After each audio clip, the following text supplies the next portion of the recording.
everyone. Hi. Okay. So here's the thing. All right. I know people are expecting Game Dev Wednesdays. Allow me to explain what's going on for those of you who are a little confused. Because I've been posting up about this, this week. Because I don't know if y'all can tell, I'm very tired. I'm extremely tired. I've been doing a lot of work these past 2 weeks to the point where I'm losing sleep. And so forgive me if I'm a little erratic. The minute I started stream, I had news of that I had to do a bunch of things. So I'm just like, oh, okay, this is gonna get interesting. But hi, Gamer Girl. Because what? It has to be quick, Katie, because this is gonna be a very quick stream. Because I just found out that I have to do a thing, and it is a requirement, and I am like, it needs to be done. You get it's your birthday. Happy birthday, Katie! Happy birthday to you.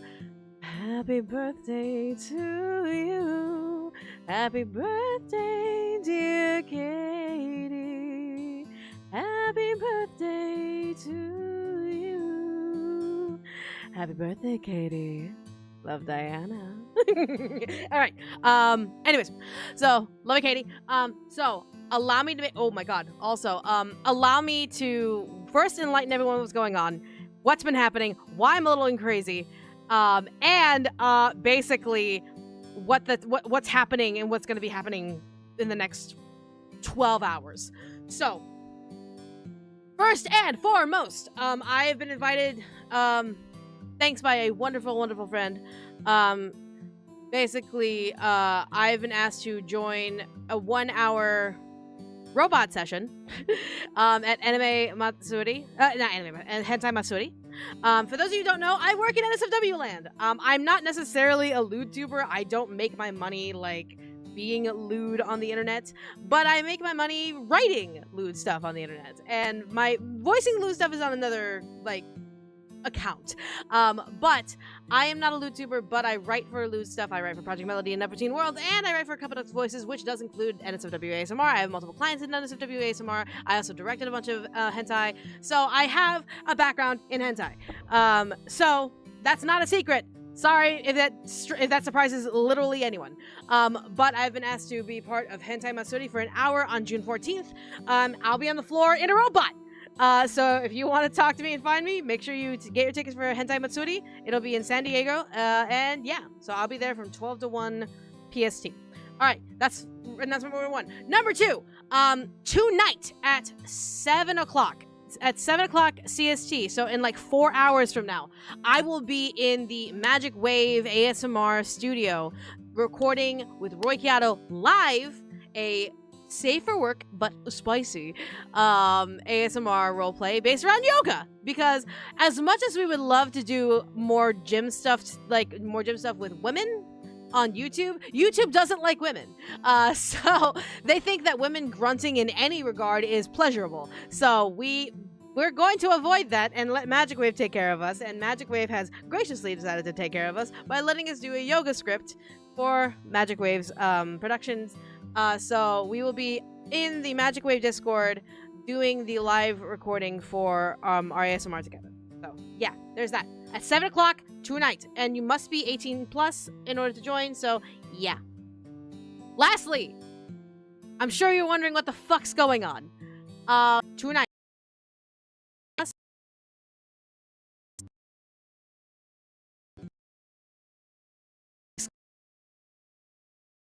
We're playing a demo today. We're playing a demo today of something really, really cool. It's currently on Steam's Next Fest events going on. It's just highlighting really cool upcoming indie games, and it's a great way to advertise. It's a great way for people to try out games that they may not have noticed before. And this one's rather special. Like, if you like horror games, if you like romance novels, if you like the 80s, if you like 80s, like, cabin in the woods style horror flicks, like, I mean, this one might be for you. And wait, what? No, I didn't accidentally end stream. What do you mean? No, I should be live. What happened? Uh-oh. Did Twitch glitch out on me? No! Is Twitch going out on me? Oh, stream broke for a moment? Oh, no. That's very concerning. Can you guys hear me? Right moo if you can hear me. Just pure curiosity. Because if stream is broken, I can't fix it right now. I have no time to fix it. Uh-oh. I'm nervous. Meow, moo. Okay. Okay. So Twitch people can. Okay. I'm hoping YouTube can. Okay, YouTube can too. Okay, good. Oh, thank God. Huh! My heart. Okay. So. It cut off what we were talking about. Okay, so. Okay, so. As a warning, I don't know what's going on with the internet. If it blacks out, I apologize. But. We're playing Bad Summer. Bad Summer is a horror romance visual novel where you get to play as one of two characters. It's a dual POV visual novel. I mean, one of the characters, I don't know, is kind of voiced by this girl person, demi-woman thing. I don't know. Like, she seems pretty interesting. I mean, like, I think she's pretty neat. The rest of the cast is really cool, too. I mean, all I just know is that there's a girl who plays a guitar, and I know the voice actor. So, I'm just saying. I'm just saying. I may know the voice actor. I don't know. So, here's the dealio. Because of the surprise that I got in my email, and because of a bunch of things that I have to consider, this will be a 2 to 2.5 hour stream. I have a hard out at 6:30. Because I have to get ready for my other event. Again, guys, my schedule is just so fucked right now. And my schedule is just so I had to carve out time to make sure I can get this done. But then I got an email saying that I have to do another thing. And I'm like, oh my God, I'm not going to get any sleep. So it's going to be great. Do we support the game on Kickstarter? Yes! I believe... Wait, is it on... Yeah, I believe it's on Kickstarter. Let's support the game. I can't find it. Is it on Kickstarter? No, it is. Wait, yes, no, yes. Is it on the Kickstarter? Hold on. Yep. Hold on. Grabbing it. It's not up yet. But hold on. I'm doing this really quick because the little time I have very little time today, so I'm just trying to do the best. So boop, boop, boop. Don't know if it'll be there. Yeah, perfect. All right. So yeah. Get notified of when the Kickstarter goes out for the full game.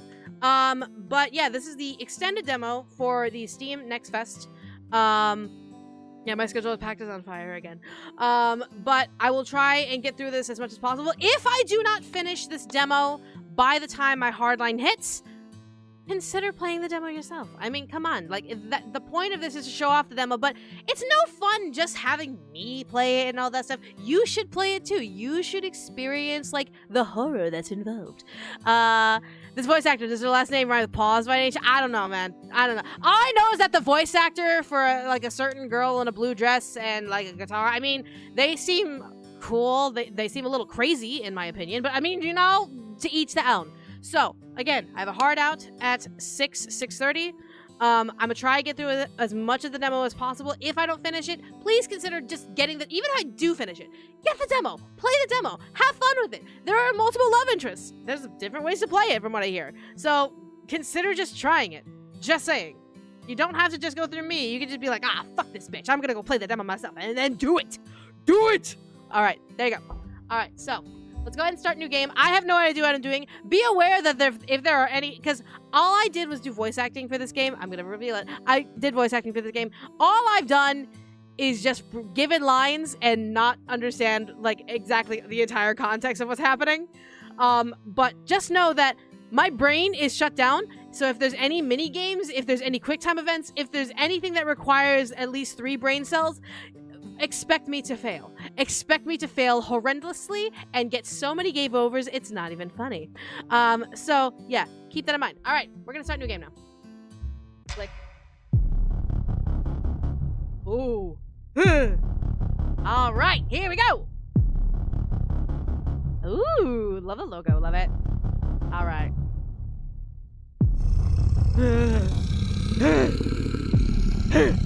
I don't like that. Brain mine. Oh, damn. That one's dead. Yum.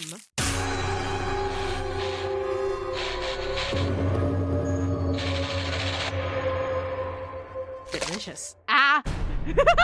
Decisions have consequences. Choose wisely. I'm gonna choose so poorly. My brain is not working. Oh my gosh. It's gonna be great. Alright. This game is currently set to safer work. That means mature content is hidden, but don't worry, you're not missing the story. I want to keep it clean. Yes, we're gonna keep it clean because we're certainly streaming it right now and I don't gotta get swung. Oliver's office at 7:08 a.m. Okay. Great. Ooh. Hello, sir. Sir, hello, sir. My name is Oliver Smith, and I am, for the first time in my life, completely and utterly stupefied. Damn, that sucks, bro. All my life, I reveled in the self-glorification of being the brightest mind in the room. That sounds like a skill issue, my dude. And that sounds like you're kind of an asshole. If you think that you're the smartest person in the room and you reveled in it, you're kind of an asshole. A gift, my mother called it. To know everything there was to know about the world. Or so I thought. And there we go with the humbleness. All right, now how are you getting humbled? With each case solved, each criminal I brought to justice, my confidence grew. I believed I had seen it all, knew it all, that no mystery I sought could evade my eyes for long. Little did I know, a darkness far greater than any criminal's machinations awaited me. Let me guess. Did an eldritch being come and tickle your brain a little bit? Or did an SCP escape and found its way into your little hidey hole? It began innocently enough, with whispers and rumors that tickled the edge of my consciousness. Strange occurrences and unexplainable events that defied logic. Ah. At first, I dismissed them as mere superstitions, the imaginings of an odd, whimsical mind. After all, I am a detective grounded in the tangible, the real and the concrete. Okay. Ghosts and silly monsters belong to children's stories, not the reality I so carefully navigated. See, that just means you've been so far up your butt you don't understand the possibility of, like, reality-breaking scenarios. Only, like, the smartest in the room fear the abstract. Like, the smartest in the room fear the abstract because they know that at least it exists. Those that are slightly a little dumb don't actually realize that abstract reality and things beyond our comprehension could exist. I mean, but then again, I'm speaking as a Lovecraftian fanatic, so I mean, like, what do I know? But the whispers grew louder, persisting until I could no longer ignore them. That would be the case. I stumbled upon a hidden network, a secretive society that sought to protect the world from an insidious truth. Ah, you found the Illuminati. You got it. Could you believe it? Paranormal creatures, beings that inhabited the very fabric of our existence, lurking among us, hiding in plain sight. Yeah. They called them abnormals. The discovery of these monsters was a revelation that shook me to my core, an awakening that shattered my preconceived notions. You mean like the table floating in midair, or like the eyes of a human among us? Sus! The world I thought I knew, the boundaries I believed existed, were nothing but a fragile facade. Welcome to the Lovecraftian cult. May I welcome you to the idea that eldritch beings are in the space-time, are in space, battling for dominance over our world as we speak right now. What am I to do? A mere man of flesh and bone, against monsters capable of wiping mankind clean from the face of this earth. If these monsters come to light, life as we know it will be over. I mean, it depends who wins the war, but what do I know? God, everything I've ever worked for, everyone I've ever loved, gone. Maybe another round at the bar, another drink, and I'll figure it out. I always do. Okay, can you stop being hot? What the fuck? I just walked in here, sir. Why are you being hot?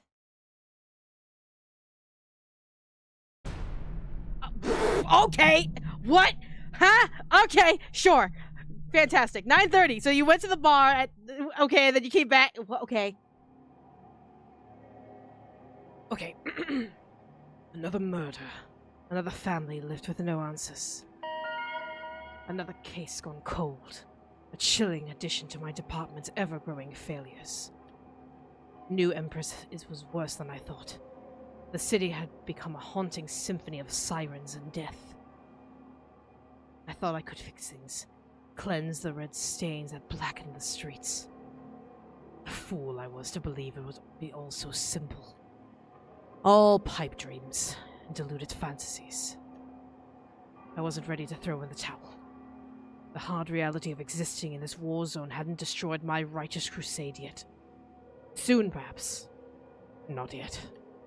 I hunched over my desk, glaring down at the mountain of manila folders. Each held a grim portrait of a life extinguished too soon, a trail gone cold. I plucked a few from the summit before they threatened to fall. Serial porch pirate. Awful. The porch bandit can wait. There were bigger issues to worry about, like the ungodly amount of vicious murders gone unsolved. It took precedence over stolen mail, but now. The midnight panty napper. Goodness, every day humanity strayed further from God.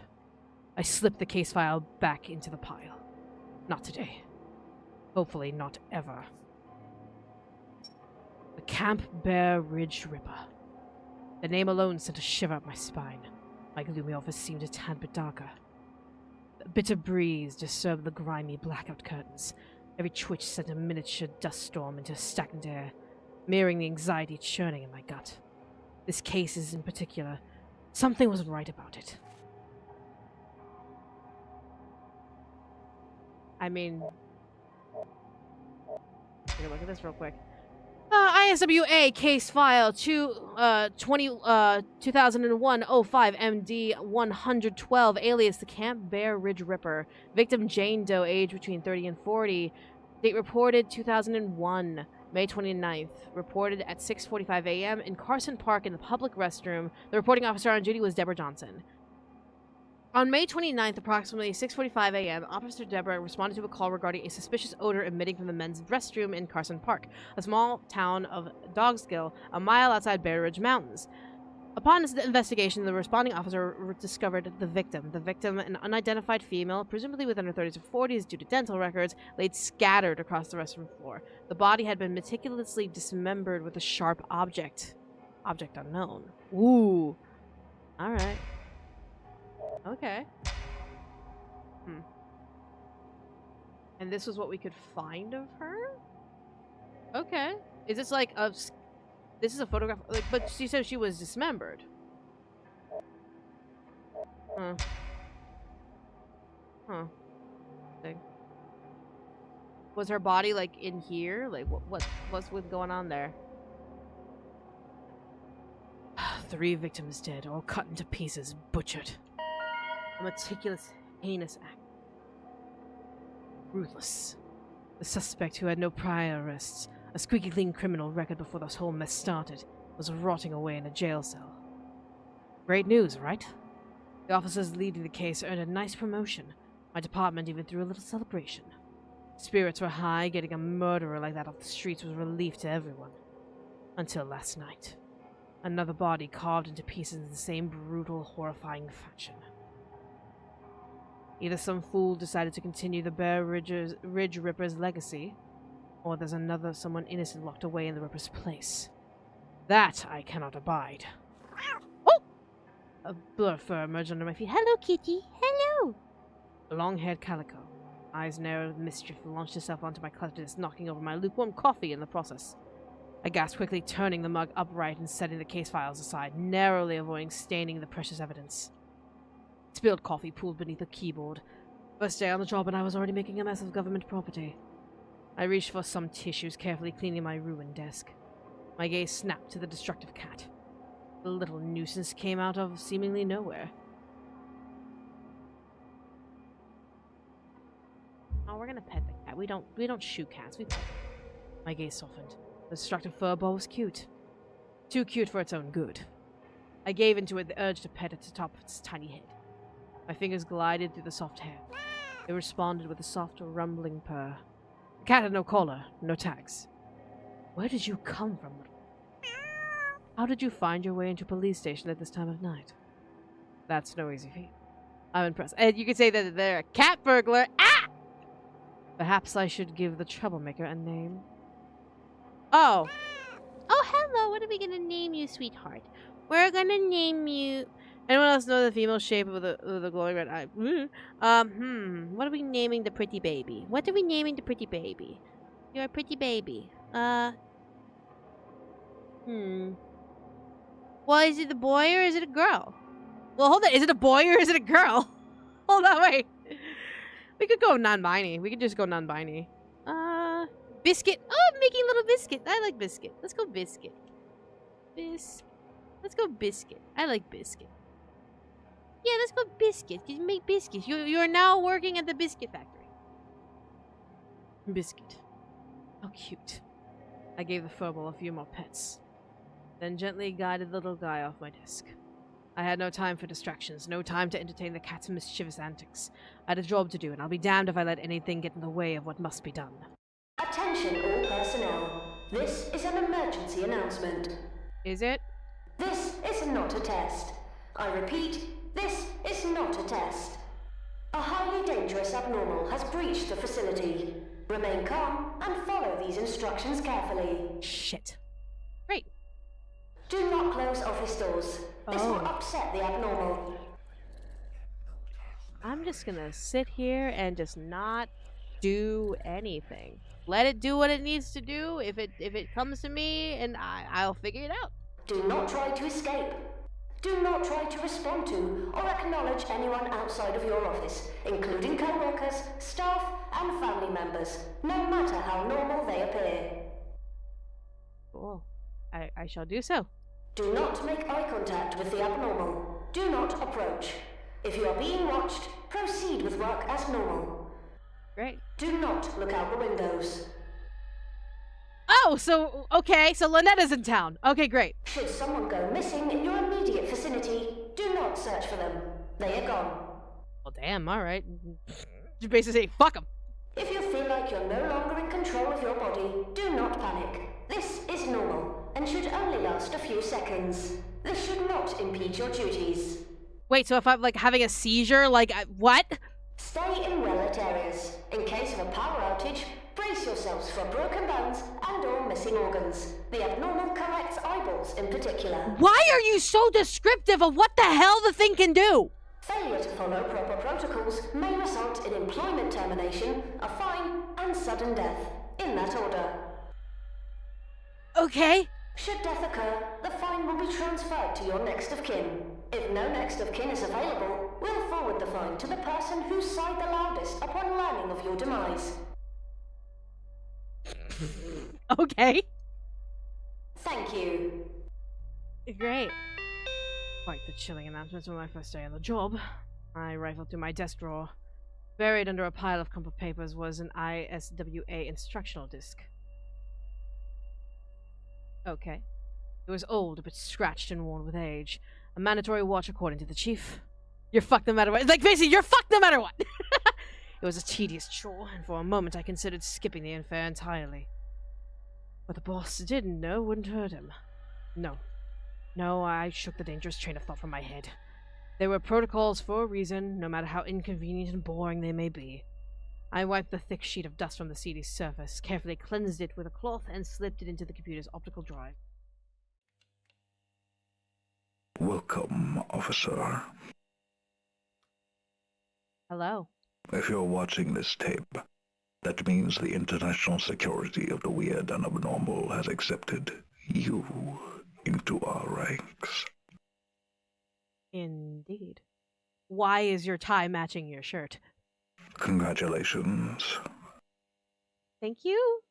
If you are not a government official and associated with the new Empress Police Department, please power down this device now Report this stolen material to your local authorities. Theft of property is a serious crime.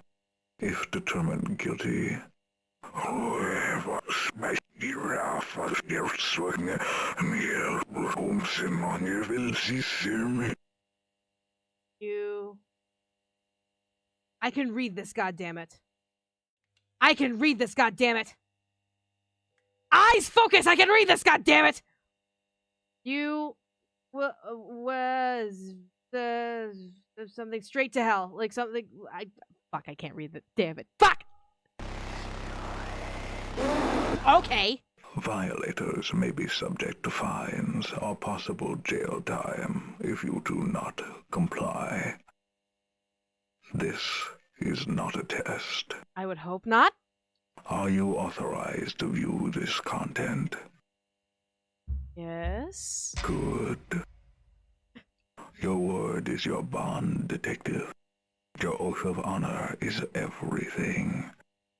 I mean, like, if this is my job, I have no choice? Truth, integrity, and personal accountability are the core values of your department. I would hope so. Do well to uphold them. Okay. New Empress, the city of opportunity, freedom, and prosperity. Beautiful, isn't it? Looks like New York. It is home to millions of Americans, families, mothers and fathers, their children. These innocent, hard-working civilians are living their lives in blissful ignorance, unaware of the current menace threatening our nation.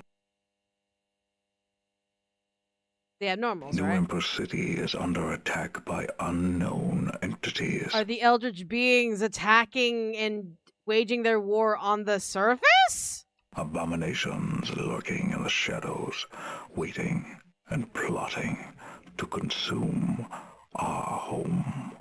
They seek to butcher everyone and everything we love. Shit. There are unnatural events occurring all around us, officer.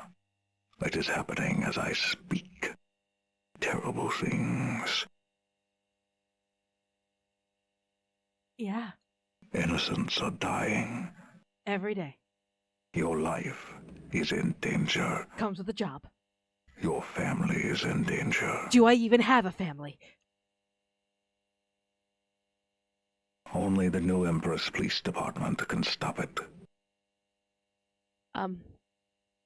Why that image? Mom, I don't like this. This guy is giving me the creeps too, but I'm like, you know, like if he's the one giving the instructions, I can't necessarily, like, I can't. Why that image? Public safety is our priority. Indeed. Our city needs us. Indeed. With our skill and the community's tax dollars, there is nothing we cannot achieve. Sure. Do you believe in God? I do, actually. God cannot help you. Fantastic. Good to know. You will need to be properly prepared for your new position, detective. Great. But first, you will be tested. Let's see how capable you are. But what if I'm not capable at all? The images you're about to witness are classified. Okay. Sharing this information with the general public will result in death, a fine, employment termination, and possible jail time. Okay, all of y'all, I need you to say in chat right now that you are not the general public. You are a very privileged few that is working with me in collaboration in training to be part of the ISWA. You are not part of the general public. This is completely between us. Okay? I'm a little scared right now. I'm a little terrified. Okay? If you're legally blind, it's completely fine too. I'm pretty sure I can share with a legally blind. So yeah, there you go. Now pay close attention, detective. The information I'm about to show you may save your life. Okay, sounds great. How to identify an abnormal. Odd facial features. Sensitivity to light. Smells like death. Unnatural movement. Fascination with devouring human flesh.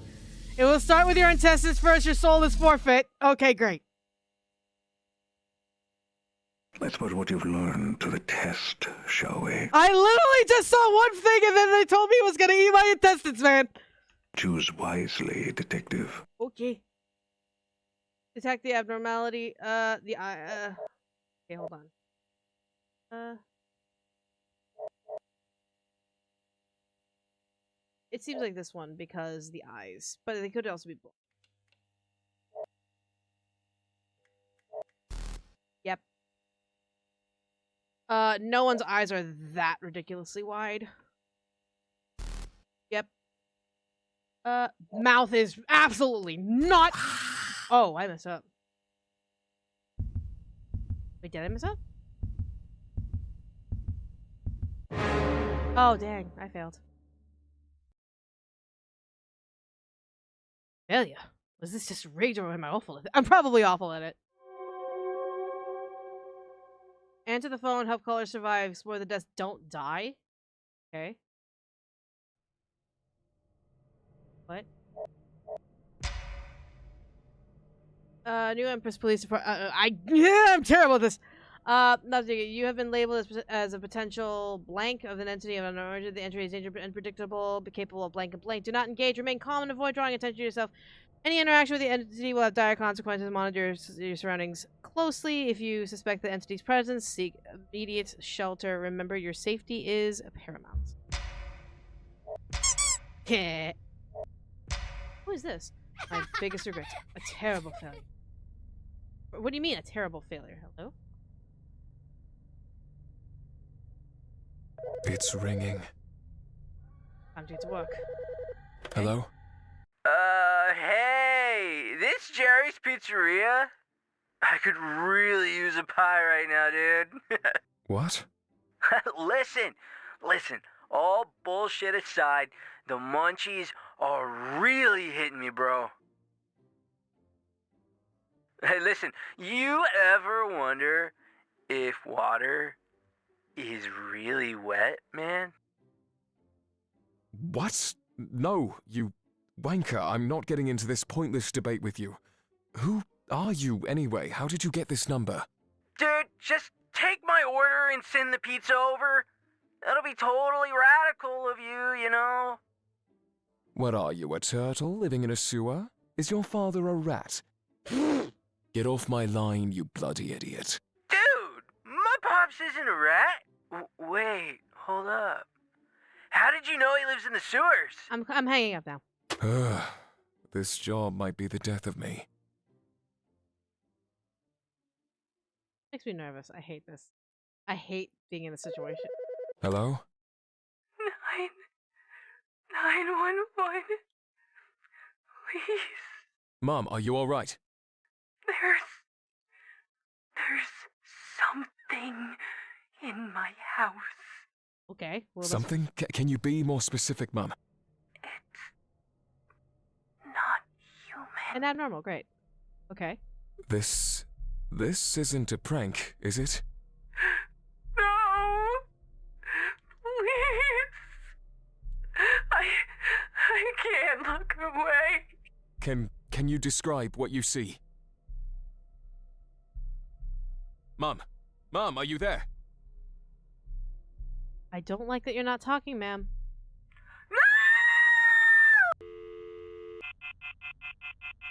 Well, shit. God help us. Try harder, Oliver. I'm trying the best I can, man! Bloody hell! How in God's name? I said try harder, Oliver. People are dying. The abyss threatens to swallow the city, the whole world. You must prevent this. How am I supposed to do so from a desk? Try harder. Do better. Live, laugh, love? I must do better. I would love to do better. I would just like to know how from a desk! Yo, rookie. First one down? Huh? Strange. His voice cuts through the ISWA frequency to an unnatural clarity. No static, no interference. Yeah. Congrats. You've officially joined the I've Seen Some Shit Club. No jackets, but the trauma's free. Great! We love shared trauma. That woman. Who was she?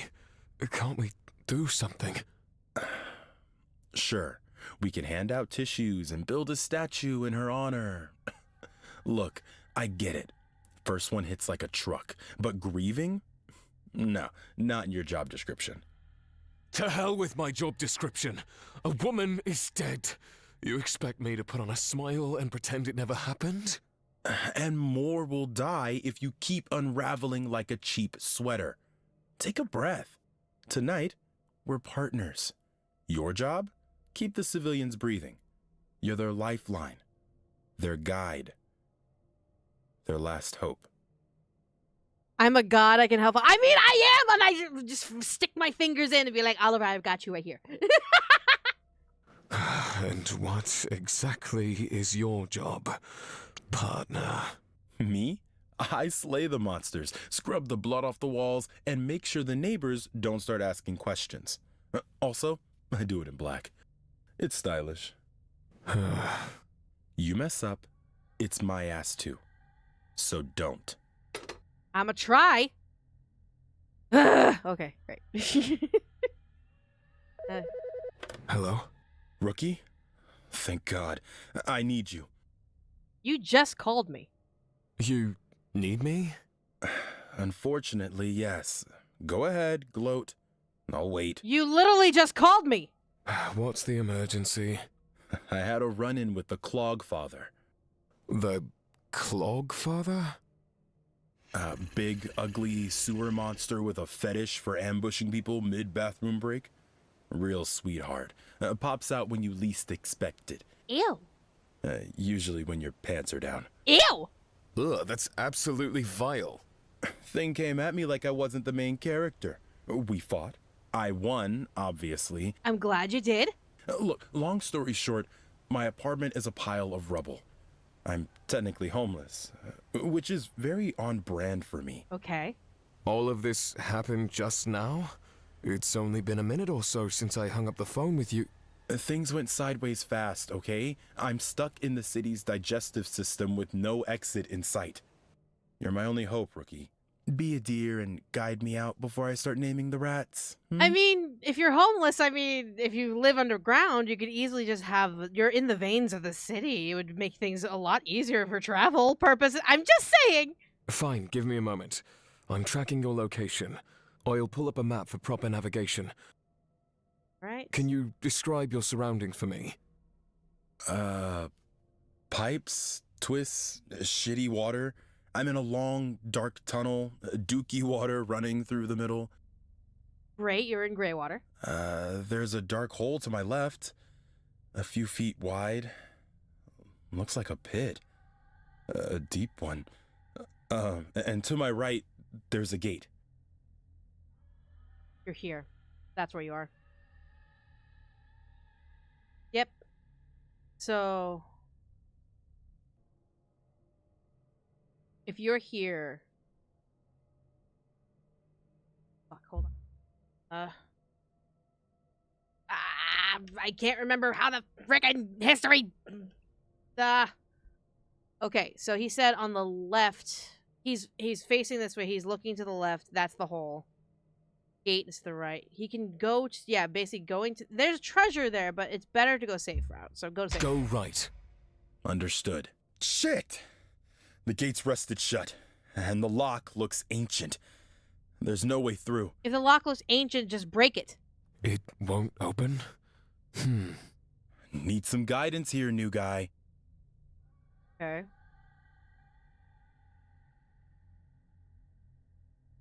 There is... Yeah, oh wait, there's a key right over there, so you're gonna have to go right. So go back.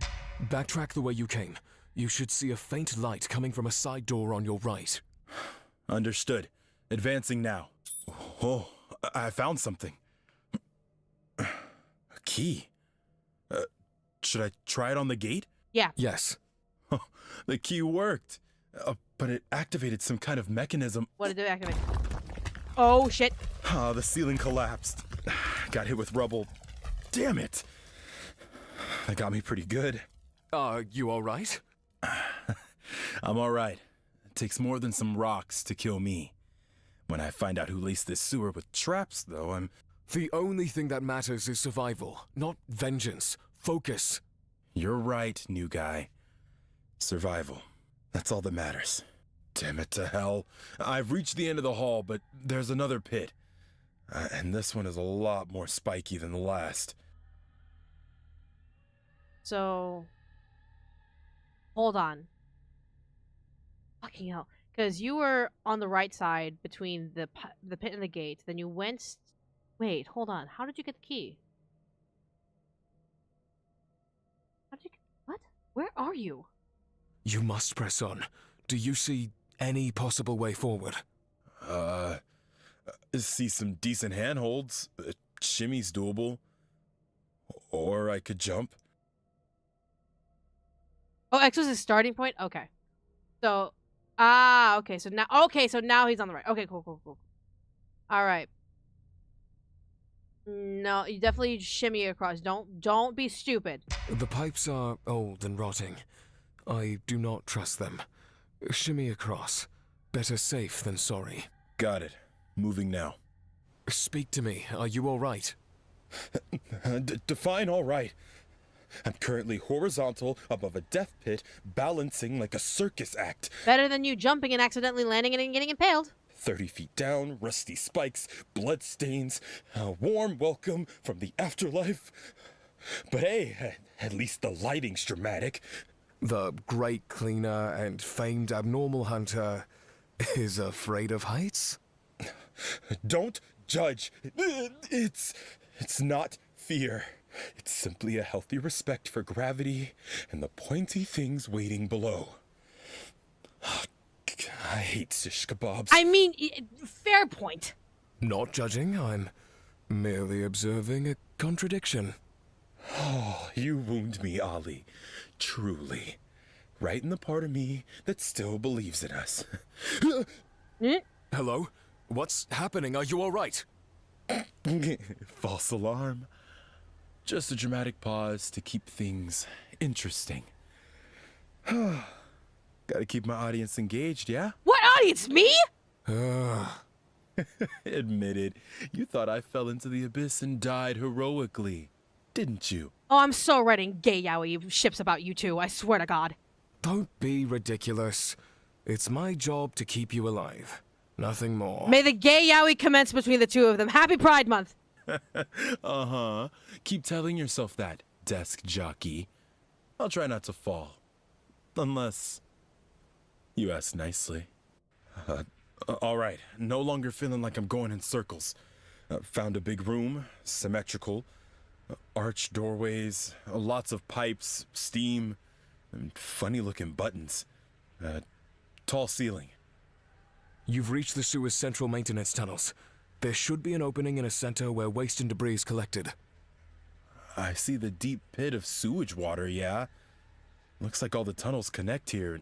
Wait, there's a treasure chest floating on the surface. What? Don't touch that. You heard me. A treasure chest. Left behind by the goblins, no doubt. No, dude. Goblins? Really? You really don't get out much, do you, desk jockey? Well, mind you, I just started this job. This is day one of my job, my dude. The goblins run a full underground operation, the black market of weird sewer things. They love pizza, hate humans, and have the organizational skills of a raccoon. Yeah, and that's what I think it's a mimic. That treasure chest is absolutely a mimic. But sometimes they steal real valuables and just drop them in random chests like it's some kind of RPG side quest. Well, listen, I see you have two things of equipment with you. You have a sword and you have a pickaxe. I need you to bash the pickaxe into the chest, first and foremost. Sewer economics, baby.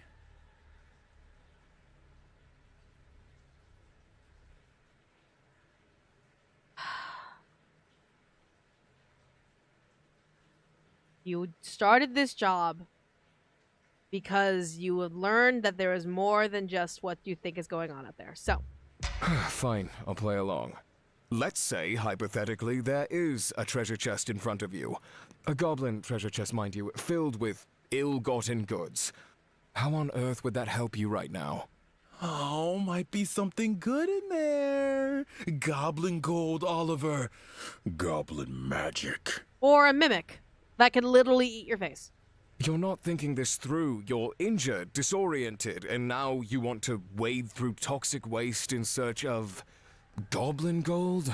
You bet your British ass I do. Okay.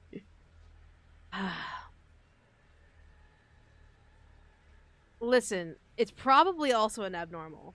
So I personally would avoid that fucking thing because it could also be a mimic. Negative. It's not worth the risk. Avoid it. You serious? Yes. I am indeed serious. The risks are considerable. My priority is your safe extraction, and I am not convinced this is the safest route. But Leave the chest behind. This is a direct order. understood. Thank you. I hear something. In the pipes. Sounds big. Sounds nasty. Are you in danger? I think it's best I clear out. Yesterday. There's 2 exits. I need some guidance here. Left. Go left. On it. Damn. There's poison gas everywhere. Well, the other one seems like a dead end. Gotta push through. Deploying grappling hook. Get out, get out, get out! I live. Cue the applause, release the doves, and someone give me a towel. Yeah, the other one seems like a dead end, so... Thank goodness. I was at the edge of my seat there for a moment. And you, surprisingly competent. You may now bask in the glow of my continued existence. You probably best go to a medic to make sure that the poison is clearly out of your system, because you may have some remnants of poison on you that may kill you if not treated properly. How fortunate for all of us. I'll be sure to notify the press. Ah! It's the Clogfather! He's back! He's got me! Hello? Hello? Cleaner, sir, hello? Hope he's alright. 50-50 shot. Oh boy. Well, that happened. Hello? I killed my husband. Can you repeat that, Mum? You did what? I killed my husband. Oh. Are you absolutely sure? Is he breathing? He's dead. Been that way for a few days now. Oh. Oh. Okay, I'm tracking your location. First responders are... No, you don't get it. I shouldn't have called. This was a mistake. Mum, tell me what's happening. You called me for a reason. I want to help you. Help me. That's funny. I don't think anyone can. I mean, if he has 28 stab wounds, I don't know if I can help him. But, like, I mean, I could try. Is that your child, Mum? Is it injured? Shh. She's fine. I'd never hurt her, but... But? There's something wrong with me. What's wrong with you? Mum, where exactly are you right now? My system says you're in upstate New Empress. Dogskill Mountains? There was something wrong with my husband, too. Oh.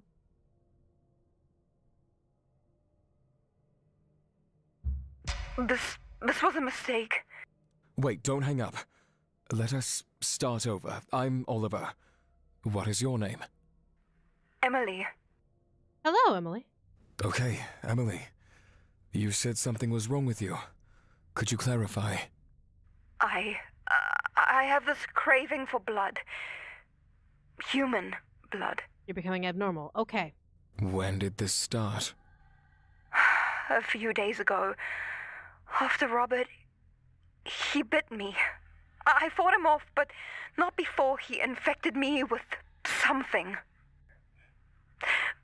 I wouldn't have called, but the guilt. I loved him. Robert. No, honey. Self-defense is always a thing. I get it, 100%. Something must have happened to him to happen to you. I get it. What happened to Robert? He was a mechanic. Got random calls late at night. That night, a girl called. A teenager, maybe. Said she was stranded. She sounded terrified. I told him to go. I pushed him to go. And when he came back, he wasn't Robert anymore. He was something else. So your husband was pulled into a situation that got him infected. Okay. Tell me about your husband. When he attacked you, did he look different? Did he ever display any signs of aggression before then? He was good, kind, gentle always, but his eyes, they weren't his. It was like staring at a stranger. He was frantic, pacing back and forth, growling. When Emma started crying, he snapped. You mentioned earlier you had a craving for blood.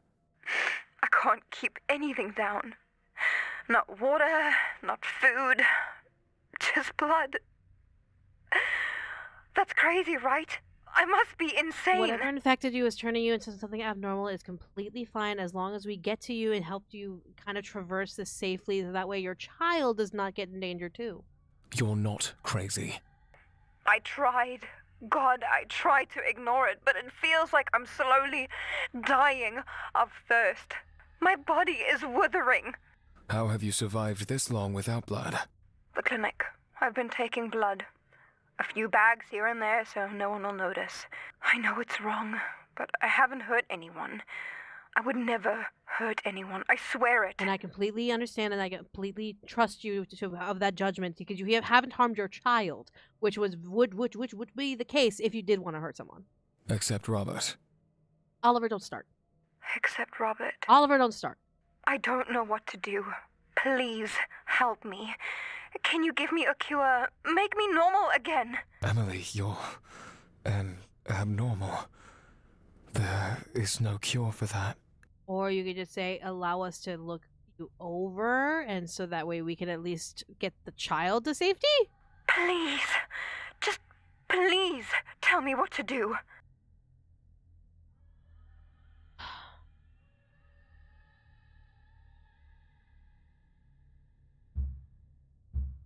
Is Cleaner even available right now? I understand. It's all going to be over soon, okay? Please. Yes, Emily, a specialized unit is on its way. They'll take care of everything. No more pain. No more pain. And Emma. As long as she's not abnormal, she should be fine. Emma will be safe. I promise. Hey, Cleaner. You alive? Another monster down. Oh, at this rate, I'll be out of a job and the world will be boring. Bro, like, at least you made it swift and easy. Man, I'm so sorry. Hello? Halo, is this the ISWA helpline? Yes, it is. How may I help you? Right. So there's something wrong with my wife. How so? She's climbing on the ceiling. Like our bedroom ceiling. With her bare hands. Well, damn. Uh, You know, maybe she's just that acrobatic. Maybe she just wants to get a little kinky in bed. I don't know. That's not normal, right? Depending. no, that is not normal, sir. Is she doing anything else? Anything odd? Besides the climbing, of course. No, she's just hanging out up there like a little spider monkey. She's so silly, my little Pookie Bear. Oh, I don't think she likes being called silly. Or maybe she doesn't like the nickname Pookie Bear? I don't know. New relationship, still working out the turn-ons and boundaries and all that. You seem extremely calm for having your wife on the ceiling. Oh, confusing stuff. Shotgun wedding, can you believe it? Met her in Vegas at my buddy's bachelor party. Whew! And things have been smooth sailing ever since. Well, congratulations? Yeah, smooth sailing before now. Before the whole climbing on the walls debacle. She's a great climber, by the way. You should see her now. Gravity don't mean a damn thing. You are very calm about this. Laws of physics? Who needs it? She should be in the dang Olympics. Star performance for national television, huh? The world ain't ready for this. You know what? Love a guy that supports his wife. In fact, I don't even know why I called you. Should let her keep on climbing. Sir? Hey, the sky's the limit, am I right? Who am I to get in the way of such a phenomenal show with athleticism? Sir? Hey, don't you start that hissing again, babe. Anyway, we got our own place together. Cheap but comfortable. Like you wouldn't believe it. We snagged this place with no money down. The owner was dying to hand us over the keys. Begging even. Did you not find that strange at all? Oh, sure I did. The guy mentioned a thing or two about ghosts. Seemed pretty spooked, too. Possession. You moved into a haunted house? What do you take me for, huh? An idiot? Ghosts ain't real. I'm a businessman, not a fool. In fact, I'm a realtor myself. It ain't out of the ordinary for some chump to list his property on the low 'cause of superstition. Sir, I believe the situation has escalated far past the point of superstition.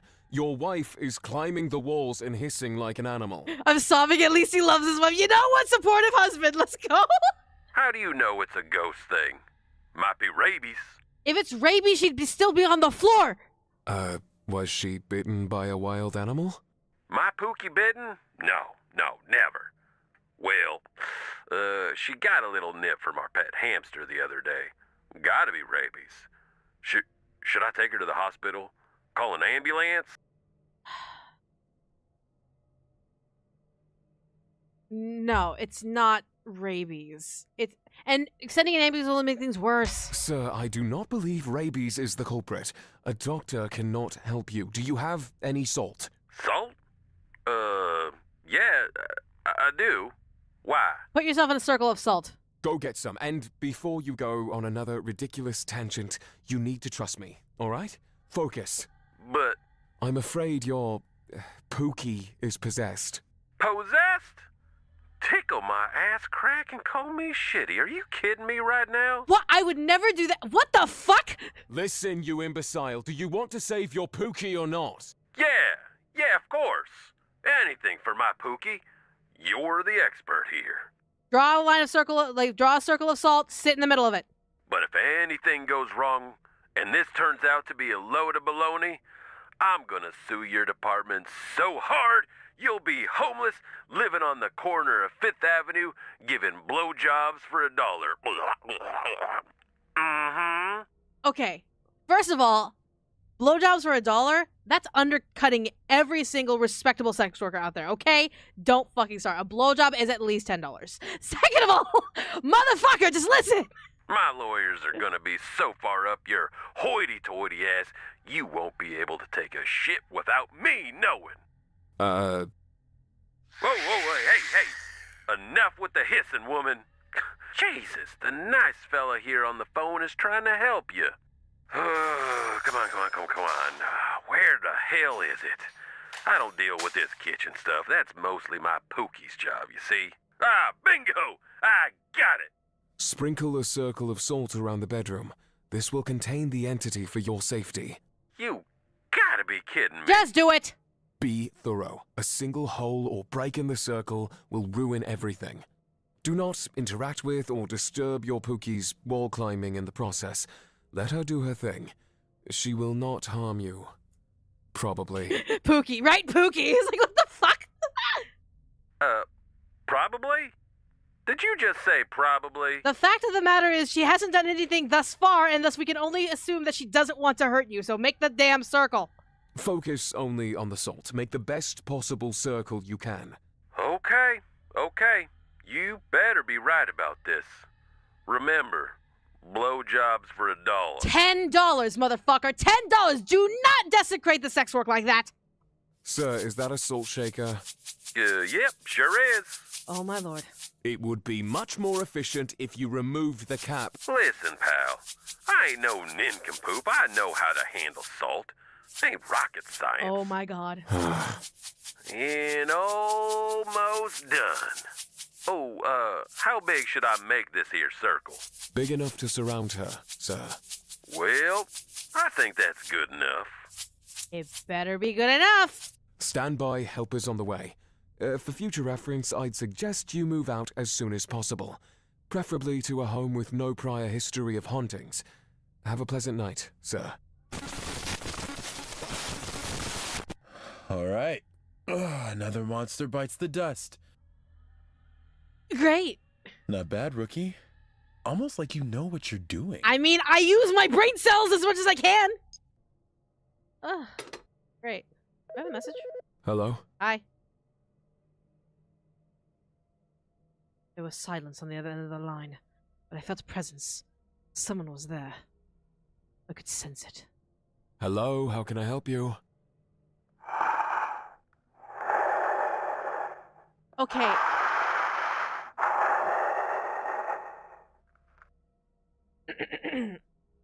Whoever, sir, is on the line, please know that for interactions such as this for NSFW moaning in my ear, I require at least a down payment of $50, followed by, after we're done with the phone sex, another $50 afterwards. So you haven't paid the down payment, first and foremost.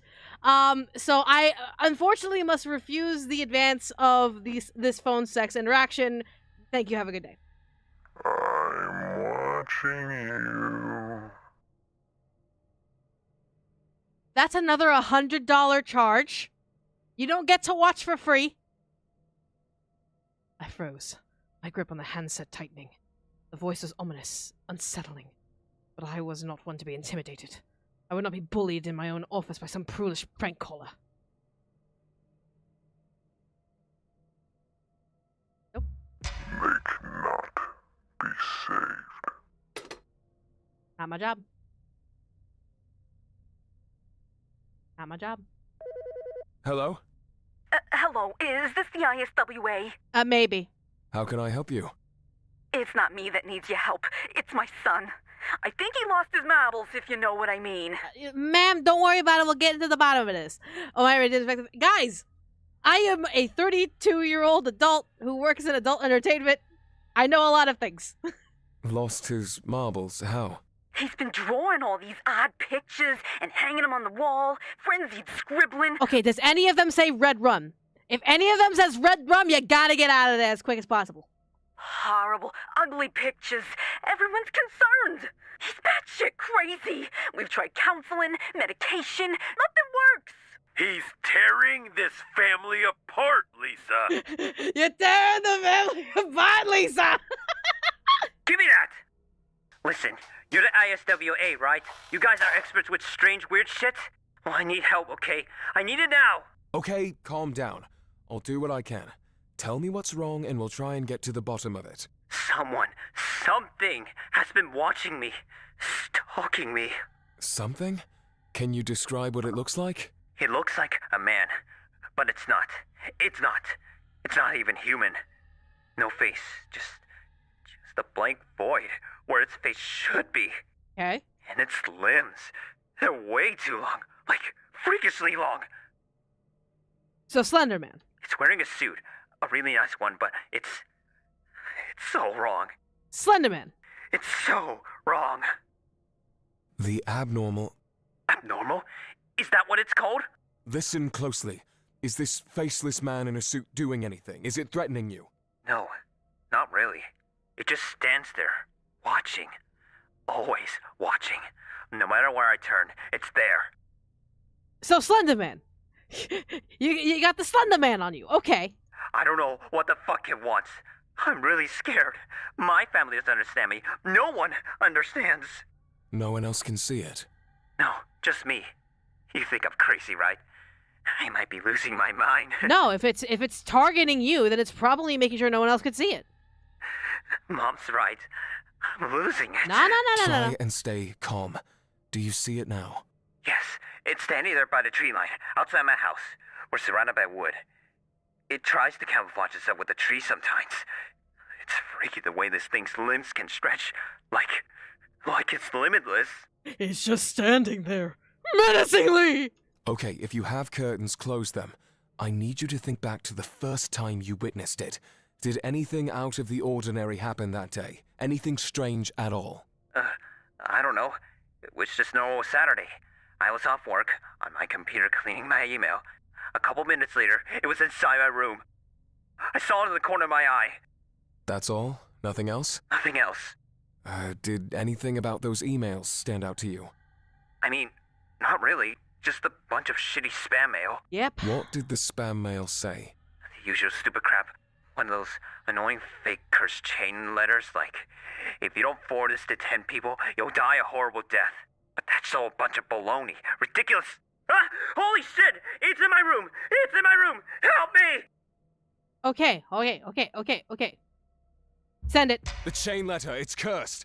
You have to send it to someone to continue the cycle. That's the only way to survive this. What? Just do it! Shit, fuck, shit, fuck, shit, fuck!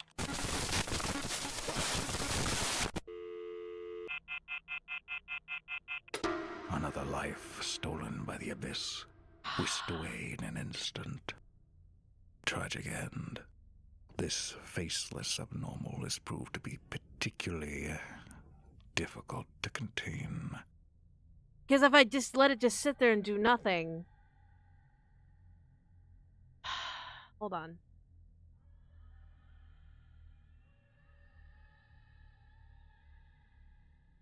Okay.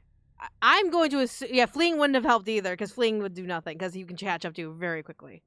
So I think this one was just like, you have no choice. Alright. Ah! You have failed, but this poor soul was doomed from the start. His chance of survival was slim to none. I had a feeling. Still, you could have done better. I tried. I am not impressed. Nope. Nope, keep doing my work. Oh, am I dead? Is this game over? Wow. Game over. Oh, I thought I was doing pretty well.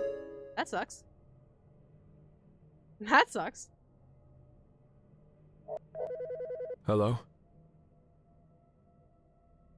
Oh, it brings me back here. Okay. Hello, how can I help you? I'm watching you. Okay, what if I'm aggressive at it? What if I piss it off? Am I supposed to be scared, you bloody idiot? You have nothing better to do than to call government hotlines and breathe into the phone like a creep. Keep watching, take a picture for all I care. I do not give a shite, moron.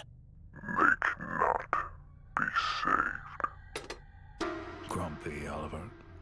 The department-issued stress ball is there for a reason. Consider taking a break and giving it a good squeeze. You can thank HR later. Oh, great.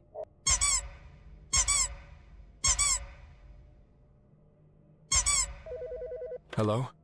Hello? Is this the Popo? A new caller. Okay. The Popo? The police. Are you the Popo? You know. The 5-0, the Barney, the cops, the man, the fuzz, the one time. That's a lot of nicknames. Yes? You ain't sure? How can I help you, sir? Why you talking like that? You know, real uppity. Like you drink tea with the queen. Pardon me? Man, just listen. I seen something across the street. Something that just ain't right. Okay. What do you see? So my neighbor, he a little strange. He always to himself, you know. Okay. But tonight, he got a woman. And I'm telling you, this woman is a 10. Something ain't right about that. What, is he not a 10? She's, a 10? 10 out of 10, Oliver. Get with it. Come on, get with the picture. Let's go. Yeah, that's what I'm saying. A 10. Ain't no way he bagged that. Just ain't no way. I don't believe it. Okay. You don't call the cops for non-emergency. Hey, hold on a second. There's somebody else on my line. I think it's my cousin. Hold on. That fool owed me some money. I waited and waited. Clock ticked. Was he coming back? Was this some kind of prank? How long must I wait? In case he needs it. Alright, I'm back. Hello? Anyway, what was I saying again? Oh yeah, she had her legs up in the air and she was spinning and spinning, doing this thing I ain't never seen no There it woman is. do. And he was screaming too. Yep, there it is. Like, I don't know if he liked it or not. That's the weird part. Then I saw blood splatter on the wall. Yep, we got an abnormal. I don't know if it was his or hers, and that's honestly why I'm calling. Something ain't right. Okay, that's what I needed to hear. How do you know it was blood? Look, I know what blood look like. I got a woman, and she's fertile. Just 'cause I'm old don't mean shit. Don't get it twisted. Apologies, I'm just trying to get to the bottom of this. You said she was spinning. Could you clarify? Legs up in the air, spinning like she wasn't like breakdancing or nothing, right? Look, check this out. He was doing the helicopter on her ass. But the problem is, she was going way too fast. Hold on, wait. Okay, so he was going helicopter on her? And yet she was the one spinning? Wait. Was she spinning on him? But okay, who's on top? Who was on top? Was it him? Was he the one spinning? No, she... Okay, hold on, wait. I don't like his ass, I'm gonna be honest. But I'm worried about him. You can break your dick, man. It ain't no myth. He was screaming. I think he got hurt. He must have broke his dick. I feel so sorry for his dick, but I'm like, was he the one doing the spinning helicopter stuff, or was she doing the spinning helicopter stuff? Hold on, there's somebody at my door. I think it's my neighbor.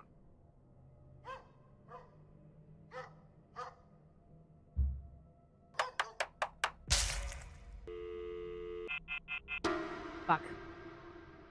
Try hard to do better. Yep, I failed that one. That one I failed. Absolutely, I failed that one. Yeah, don't answer. I should have not answered the door. Ugh, it's alright. Hello? Hello, is this the ISWA? How can I help you? It's not me that needs your help. It's my son. Oh, Lost. is it? He's tearing this family apart, Lisa. Give me that. Listen, I Okay, need... so it's the Slender. This is the Slender one. This... No. Yep. No.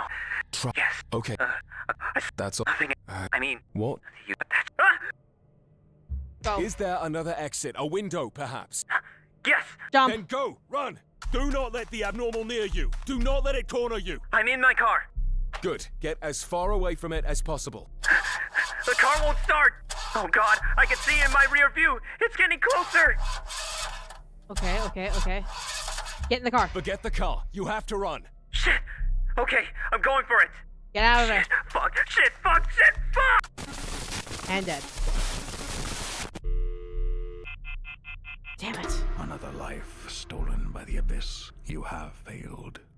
Still, I am... Another game over. Ugh. This is gonna get a little annoying if I keep getting these game overs. And I haven't even gotten to my section yet. That's not fair. I'm getting blocked from my own section. Alright, here we go.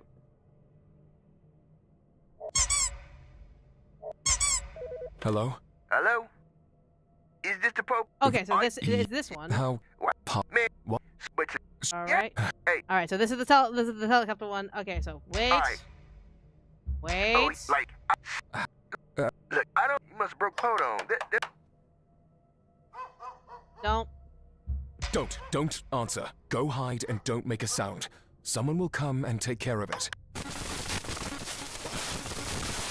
You survived. I survived. The monster didn't. I call that a win. Hey, okay, so that's a success. There we go. The ISWA owes you a cookie. Probably oatmeal though, so don't get too excited. Alright. Great. Hello? Okay, so this is the killed her husband one. Okay. So Yep. So we know about this. We know about this one. Yep. We're gonna talk this through so we can figure out what's happening going on. That's fine. Okay, we know this one. We know this one. This one we know.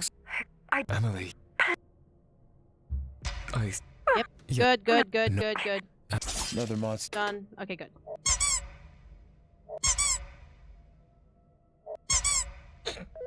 Hello? Down to the other end. Nope. Make not. Matter.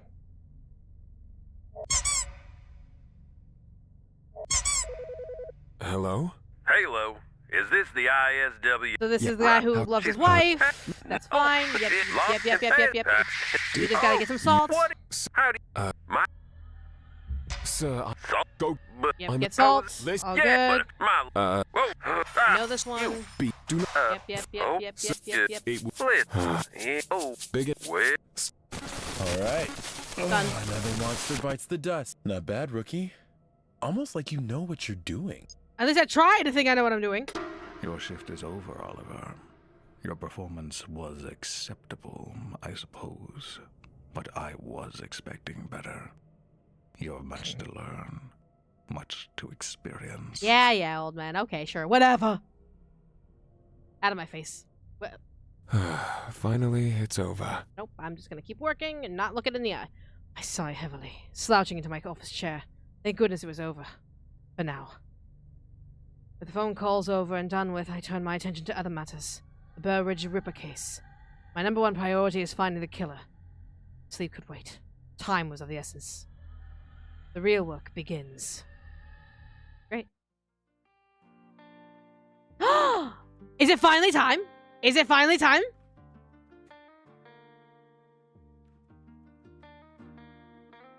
Yeah? All right. Here we are. The summer of 1999 was the hottest I'd ever experienced. The muted glow of dawn shed but a feeble light over the misty woods. Wide tree-lined street was eerily empty at such an hour. The entire world was fast asleep, and here I was at the first light of day, alone at a deserted bus stop. It was lonely here, uncomfortably quiet.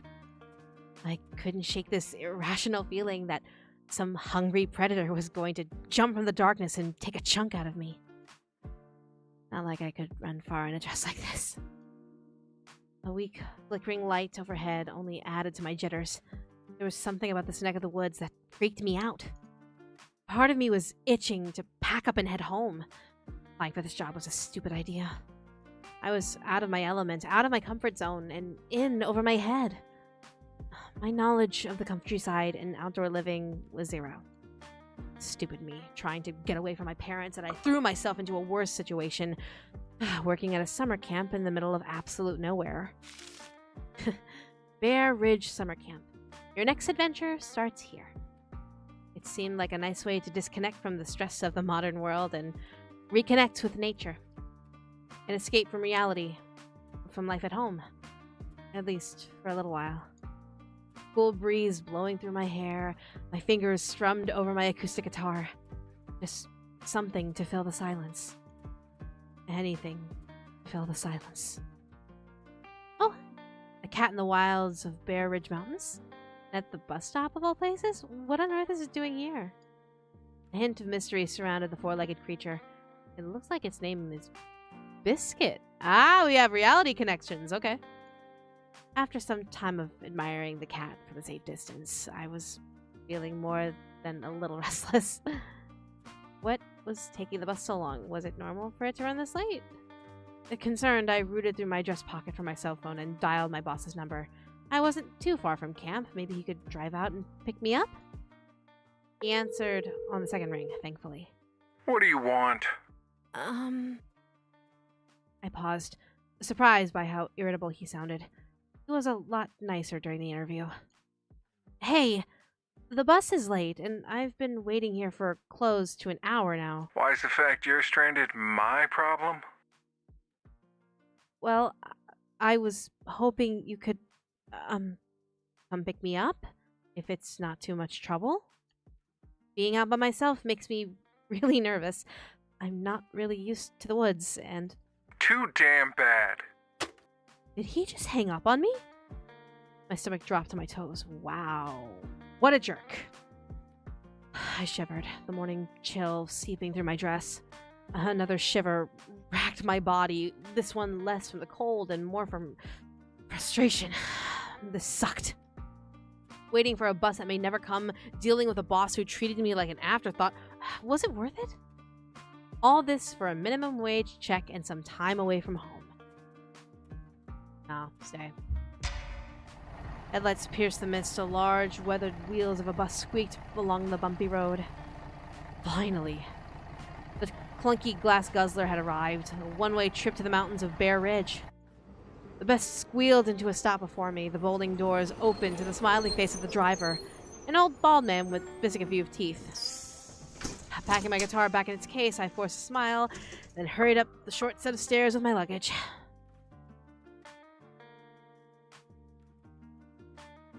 Gazing down the narrow aisle of divided seats, I locked eyes with 4 attractive strangers.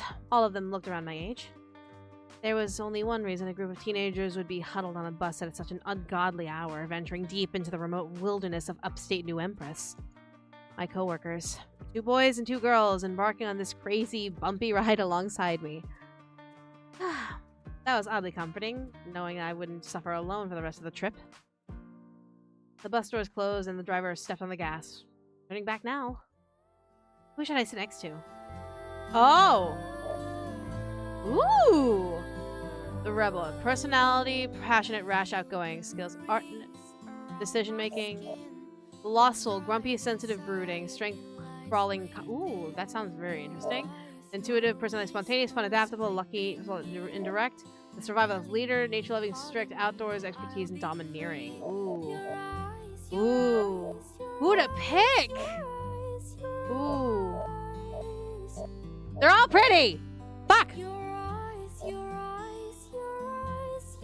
I don't know why, but this lost soul is really calling to me. Followed by her, then him, then her. Him, then her, then him, then her. But I think we'll go with you. Are you sure? Yeah, fuck it. Why not? My attention settled on the brown-haired stranger seated apart from everyone else, his brooding hazel eyes fixed on the endless trees beyond the window. His muscles rippled with every slight movement, his angular jaw, prominent cheekbones, and sharply sculpted face resembled that of a man. Not a teenager. Not a boy. I assumed he was a few years older than the rest of us, his eyes hard and worldly. His strong arms were crossed over his chest, his rigid posture betrayed a deep-rooted unease. He seemed distant and isolated, completely out of his element. It was both chilling and familiar, as if I was looking at myself in the mirror.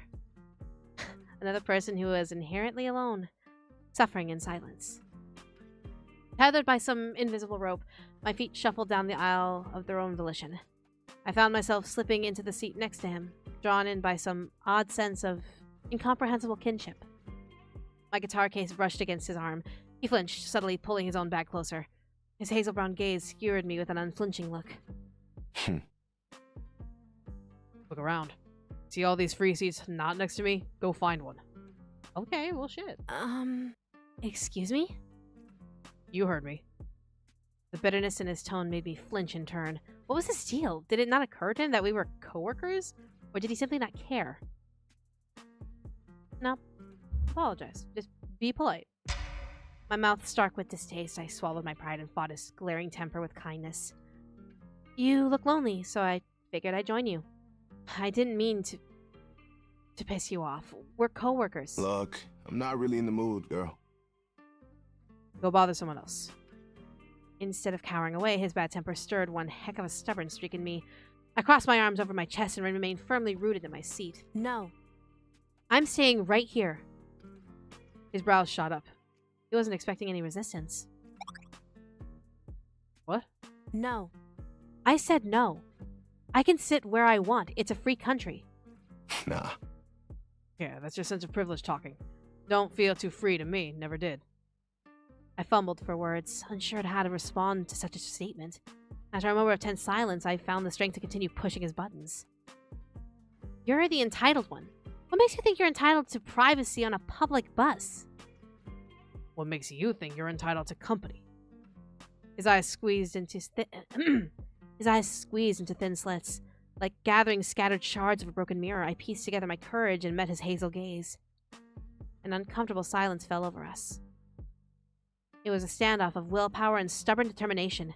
The air crackled with unspoken hostility. Seconds passed by. The clunky bus rolled along the occasional light jerk, each clumsy thud of the vehicle adding the weight to our spoken, unblinking argument. Seems we're at an impasse. His mouth twitched ever so slightly. My lips puckered, desperately trying to stifle my amusement for the unnecessarily awkward situation. Our forced, stoic masks tearing at the seams, a snort escaped his lips. I let out a squeal and grin, and he dropped his pride to mirror my laughter. In a fit of giggles, the tension between us faded in an instant. Oh, that's so cute. With a sheepish smile, I offered him my hand in a truce. Well, I guess you are entitled to your privacy. I could sit somewhere else. Yeah, but you're entitled to a little company. Goes both ways. I'm Andre. Nice to make your acquaintance on this shitty day. Shitty? Was he having a bad day?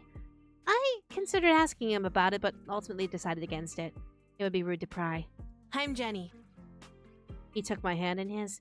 My cheeks flushed with heat when his grasp tightened in a firm shake. His grip was surprisingly soothing and worked wonders to ease my nerves.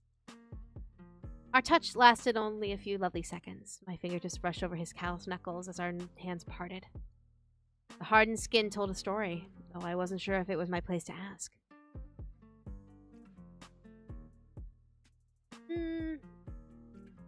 Let's not pry. Let's be respectful, because that's his privacy. How often do I stream? I stream once a week, but this month has been very crazy. I typically do game dev Wednesdays on today, but I decided to do this demo because this game, Bad Summer, for those of you who don't know, Bad Summer is currently part of Steam's Next Fest that is going on Steam right now, where you can play the extended demo, where you can try this game out for yourself. It is a horror romance visual novel with dual perspectives, and yeah, give it a shot. But I stream typically once a week, but this week has been kind of crazy. I have this stream, and then I have a stream on Friday with Deltarune. So yeah. But let's be respectful. His fingers drummed over my guitar case. I caught a whiff of his scent. Part man, part cologne, part something else I couldn't identify. But it smelled nice. You any good with that guitar? I took a deep breath, trying to steady the subtle shakiness of my limbs. I'm gonna be the new music teacher for the kids, so I suppose I'm not too bad. Mr. Matthews approved. He wouldn't have hired me otherwise. That, or I'm a sympathy hire. Humble, huh? Better than bagging, I guess. Not a big fan of a big ego. A beat of silence passed between us. Then he proposed an idea I never expected. Why don't you play something? Play something? Yeah, play something. I'm intrigued. Never met a guitarist in the flesh. Ain't like we got anything better to do. Might help pass the time faster. My fingers twisted and wrung at the hem of my dress, the suggestion weighing heavily on my mind. The bus was occupied by the other camp counselors, who would most definitely hear my strumming if I decided to whip out the guitar. What if they hate it? What if they laugh? I've only played in front of strangers once, reluctantly back in high school for a final grade in band class, and that was with a saxophone. Hi, Vixen Voice! I hated saxophone. Andre waited in silent expectation, his fingers still strumming over my guitar case. Do it. Adverse? Politely ooh, refuse. Nope, just politely decline. I cleared my throat. Heat stained my cheeks. Okay, like, I just really don't want to play. I don't know if that's appropriate. I don't want to disturb the rest of the bus or agitate anyone, you know? His hazel eyes narrowed, piercing through me. The scrutiny of his probing gaze was unnerving. I silently prayed he couldn't see beyond my feeble excuses to the core of my hesitation. Insecurity wasn't an attractive trait. You can play for the kids, but not for your coworkers? You know, children tend to be a lot more shameless and outspoken in their opinions than adults are. For all you know, that class you're going to teach might be full of ruthless little snot-nosed idiots. No damn house training at all. Yeah, but... You worried that the moment you touch the string on the guitar, the entire bus is going to burst out laughing and the entire world's going to end? Nothing will ever be the same. Life as you know it, over. I sighed. When Andre put it that way, my insecurities sounded like nothing more than stupid delusions. He expressed himself unapologetically, or seemed to second-guess himself. Something I could never do. His perpetually high chin and proud demeanor, showcased by his toned legs, made it clear to him that he and I were polar opposites. His presence inspired awe and a dash of envy. For the first time in my miserable life, I pushed my self-doubt aside and drew my guitar out of the case. His gaze sparkled, slowly drifting over the instrument as if it were a foreign object. What exactly do you want me to play? Anything. Just do what you do. I'm sure it won't sound bad. You're the expert here, girl. You can play anything, whatever you want. Even a lullaby. Lullaby. A lullaby? Hey, sweethearts, if you're still in chat, got another thing for you. A lullaby. I don't think it's a lullaby. I think it's a lullaby. The one my mother always used to sing. Used to always sing. My mind was assaulted with a flood of painful memories. Left in the middle of the night. It was sudden, abrupt. There weren't any signs. She didn't say a word, not even a goodbye. I woke up to the sound of raging thunder, followed by the front door squeaking closed. Mommy always comforted me during a storm, but not tonight. I knew something was wrong. I scooped up Teddy, mustered what little courage I had, and went searching for her. But Mommy was gone. All that remained was darkness, rain, mud, and the broken memories of family long gone. Okay. My face scrunched in concentration, and I strummed a gentle tune from the guitar cradled in my lap. Andre tilted his head, his eyes glued to the fretboard in curiosity. He listened to me play for a time, leaning closer, his shoulder brushed mine. He reached out, stopping just before the strings in a silent request for permission. I nodded. His finger plucked a single string, a gasp followed by a comical smile brightened his usually brooding expression. Cool. Already on my way to becoming a pro at this. I giggled and rolled my eyes. You wish. The bus abruptly jerked hard, and I flung forward, unable to stop myself. My pulse leaped with panic. Andre caught my arm with one hand and the neck of my guitar with the other, preventing a terrible accident. Relieved to be in one piece, I sighed and smiled at him. Thanks. Thank you for the save. He sighed as well, seemingly a bit startled from the sudden bump. Yeah, ain't no big deal. Glad you and the guitar are still in peace. The bus rolled into a halt at the next bus stop. The double doors opened, and an old, scraggly man boarded. He was graceless as he limped through the aisle, with what I presumed to be a bad leg. Tall, with a full head of unkempt gray hair, beady black eyes, and a baggy, dirt-stained clothes, he looked like a homeless man down on his luck. It was a small miracle he could even afford a bus ticket with the way he carried himself. His features were weathered, his nose crooked as if it had been broken at some point. The poor guy seemed sickly, barely holding on by a thread. His clothes carried a terrible odor, and the stench intensified the further he moved into the bus. The driver didn't seem to mind, and Andre pretended not to notice. I kept my head down as he passed by, fighting the urge to cover my nose. There was no need to be rude. Hopefully the man's misfortune turned down for the better soon. You. Oh. I locked eyes with the homeless man's pale, haggard gaze. He hovered over my seat, glaring into the very depths of my soul. I went stiff. A sudden, inexplicable chill swept over me, sending goosebumps racing over my skin. I gripped my guitar tight and huddled closer to Andre, my trembling body seeking out any shred of protection I could find. Andre's jaw hardened, seemingly annoyed by the unsettling man's intrusion of personal space. You're making a mistake. He's no good. He's going to drag you down with him. Down you go. Lower than dirt. I think he's an abnormal. I'm pretty sure he's an abnormal if he smells like death. And also, are you talking about Andre, or are you talking about the owner of the cabin? He grinned maniacally, spittle flying around his wrinkled mouth. His eyes were wide and crazed. He moved a hand to the inner pocket of his coat. I gasped at the glint of something silver in his pocket. Is that a knife?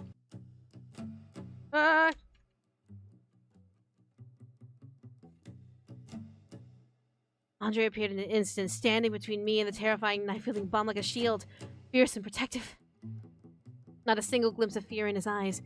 He wasn't a stranger to confrontation, and I was more than thankful for it. His voice was low and sharp, a warning slicing through the air. Back the fuck up. The bum sneered, muttering something unintelligible, his gaze shifting from me to Andre. I barely had time to breathe before Andre struck, his fist swinging with brutal precision. Down you go. What? What? Bullshit. Fight. Huh?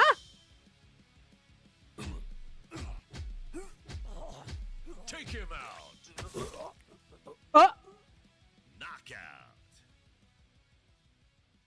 Knockout. What? The sounds were sickening. Fist against flesh. A dull thud as the bum staggered back, his face bruised and battered, beginning to bleed profusely. The bus fell silent. Every passenger frozen as Andre landed blow after blow, the bum crumpling beneath him, blood splattering the floor. I pitched, caught somewhere between gratitude and horror. Andre's strikes were fierce, almost animalistic. He didn't stop, didn't hesitate. His anger was a living, breathing thing, raw and unrestrained. Stop! Don't think so. Oh. A blonde-haired girl intervened, her voice cutting through the commotion. She moved from her seat toward the fight in a few strides, her lips pressed into a tight, disapproving grimace. The bum was nearly unconscious, his glassy eyes dazed, half-lidded from the brutal attack. Andre struck him 2 more times for good measure, then stepped back. His chest heaving, he looked back at the beaten bum sprawled on the floor, on the ground, now a bloody, broken mess. Bum whimpered, too weak to rise, and something cold, almost indifferent, passed over my savior's face. The bus screeched into a hard stop. The driver glanced over his shoulder, his teeth clenched. Hey! Stop it! What the hell's going on back there? His eyes darted between the beaten-down bum and Andre. Please stop! Violence is strictly forbidden, goddamn kids. It won't be tolerated. Despite the bus driver's warnings, Andre hit the bum again. Twice. The driver stabbed a finger at Andre. That's it! Get off my bus! An uncomfortable silence filled his face. There was nothing out there but miles and miles of trees and road. Don't make me repeat myself. I ain't starting this bus until you're gone. Wait, you can't. He was protecting me. The other guy had a knife. Blonde cut me off swiftly. Don't think so. You heard the driver. Get off. It's a 3-mile walk to camp from here. Everyone shouldn't have to suffer because of you. If you have enough energy to beat up some homeless guy, I'm sure you have enough energy to hike to camp. The look on Andre's shot the blonde was lethal. For a moment, he looked as if he might argue, but then he exhaled sharply, visibly deflating, the fight draining from his posture. He straightened, casting one last glance at the crumpled bum. I'm so sorry. I apologize. He moved towards the door, the driver watching him like a hawk. My heart sank into my stomach. Was he seriously being punished for protecting me? I reached out to him. Andre, wait. Andre ignored me and kept moving. The bus doors swung open. He left without looking back. His silhouette faded into the early morning light, disappearing without beyond the glare of the sunlit street. Oh, I'm going. Fuck you. Fuck y'all.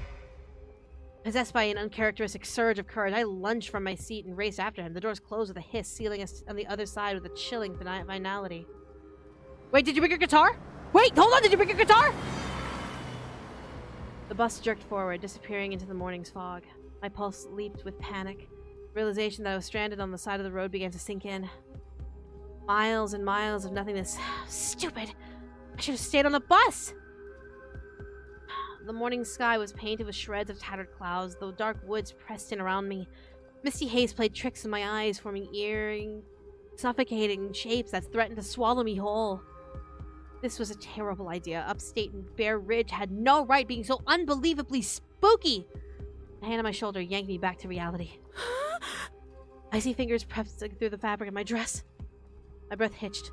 I pivoted and recoiled, my fist raised defensively, prepared for a fight. Oh!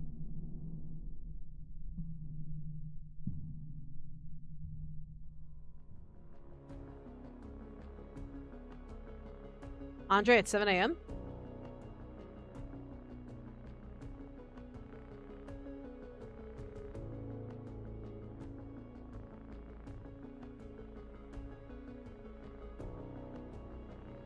Jenny jerked back as if my touch scorched her skin. I raised my hands, palms open, silently signaling I was on her side. I meant no harm. She let out a sigh of relief and exhaled heavily. The tension in her shoulders eased somewhat. Our eyes met. Then I saw it. Faint motion at the edge of my vision. My gaze flickered to the dark shadows between the trees. Something was there. Something lurking in the hazy fog. Watching. Waiting. Oh, I see it. Ugh! Ugh! My fist clenched, my heart hammered. I blinked. And then it was gone. I rubbed my eyes and focused hard. It could have been a trick of the light. Could have been seeing things. I ain't been too right in the head lately. What are you looking at? I kept calm, forcing my gaze back to Jenny. She was already worked up and easily spooked, nearly about to jump out of her own skin. I didn't blame her. Something about these woods didn't feel right. At all. Nah. Nothing. I lied smoothly and urged her forward with a light nudge on my elbow. Let's move. We're not getting any younger. We moved with unhurried purpose down the endless road. A breeze flew between us, the air sharp and unsympathetic. Didn't feel much like summer, except for the butterflies opally fluttering about. She clung to my arm to fight the cold, or for a reassurance, maybe both. I let her. Why'd you follow me? What? My eyes narrowed. I waited for an answer. Because I'm not going to let you hike through the creepy woods alone. You were safe on the bus. You were fine. Now you're out here in the middle of fucking nowhere risking your neck for me. I fucked up. I deserve this. That's not true. For real? You know that's not true. You protected me from a psychopath with a knife and was dealt the short end of the stick. Everyone thought you were the bad guy, but in reality, that couldn't be any further from the truth. That's not fair. With a huff, she straightened her dress ruffled by the breeze. To stand up for what's right and... That's why I'm out here with you. To stand up for what's right and... to properly thank you. I glanced down at my blood-stained fists and grimaced. A sore reminder of a fight blown way out of fucking proportion. Nah. Don't need your gratitude. Ain't looking for sympathy either. She flinched, her expression downcast. Too bad. You have my appreciation. And my understanding. Even if you're too much of a broody jerk to accept it. I bit back a mocking reply. A reluctant smile pulled at the corner of my lips. Her soft demeanor and innocent insults made it difficult to stay mad. So are you shorter than everyone in this game? Yes, I am, Retro! Thanks for reminding me! Thanks for reminding me I'm shorter than everyone! God! I hated the situation I unintentionally dragged her into. But no man could rewind time. Gotta deal with it. In the hushed stillness of the woods, my phone rang, startling me with a sudden noise. I dug into my pocket and pulled it out. Hello? Andre? Mom's concerned voice, heavily distorted, blurted from the speaker. I adjusted my grip on the cell, trying to get a signal out here was near impossible. Andre, where you at, boy? Why ain't you answering your phone?